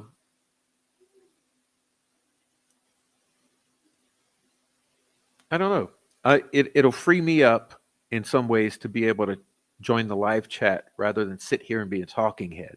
So it sounds fun to me. So we'll try to have fun tomorrow and do that, and I'll get to talk to you guys. And but I really got to go stock up on my chocolate because I just burned through it. So that's the plan for tomorrow. But I thank everyone for being here today. It was a fun show for me, for the most part, and I appreciate you for being here.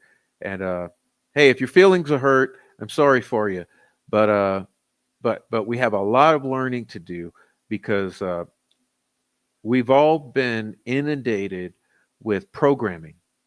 Okay, not just in Delphi, but overall, we've all been inundated with an extreme amount of programming, and so we have to do some deprogramming.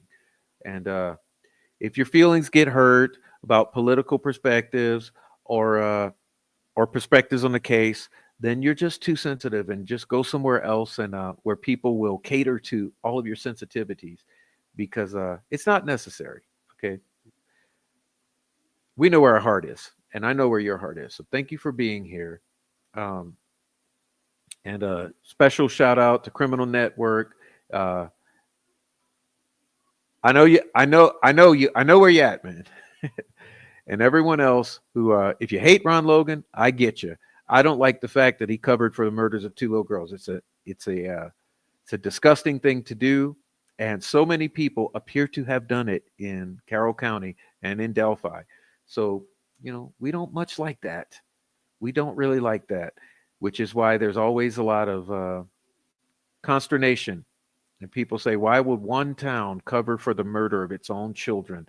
How disgusting is that? How could it ever be allowed to happen? And why would the families be okay with the conviction of an innocent man if he is indeed innocent?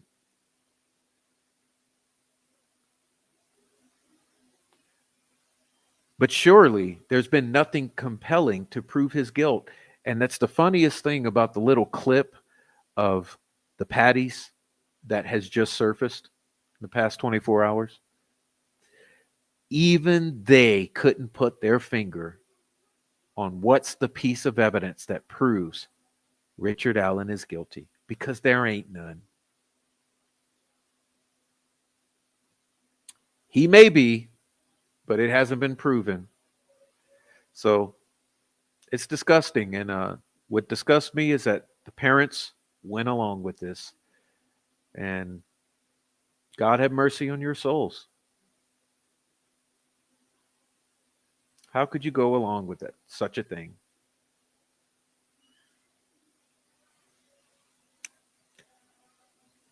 It's a disservice to the memory of the girls. All that's left is controversy. And that's what these girls are going to be left with is controversy until it's addressed. And that's not a service to the memory of these girls. It's a disservice to the memory of these girls. And that's sad. We don't want controversy on their names. We want peace, justice, and fairness, transparency, truth, true justice. And maybe someday it'll come. But like I said, for that to come, all of this has to be made to make sense. And I hope that's the value of this show, that whoever has watched it, you'll understand that all of this has to make sense when the true justice for these girls comes. And I believe it will. So God bless you all. God bless Abby and Libby. God bless everyone in the chat. Hug your kids, hug your wife. And special thanks to Iva Pappas, to Kayla, to Christina, to Amy, and to Hebby. Every one of my mods who were here to help out. Appreciate you for being here. And everyone supporting the channel. Thank you for that. Really appreciate you being here and hope to see you soon and hopefully tomorrow. So God bless and good night, y'all.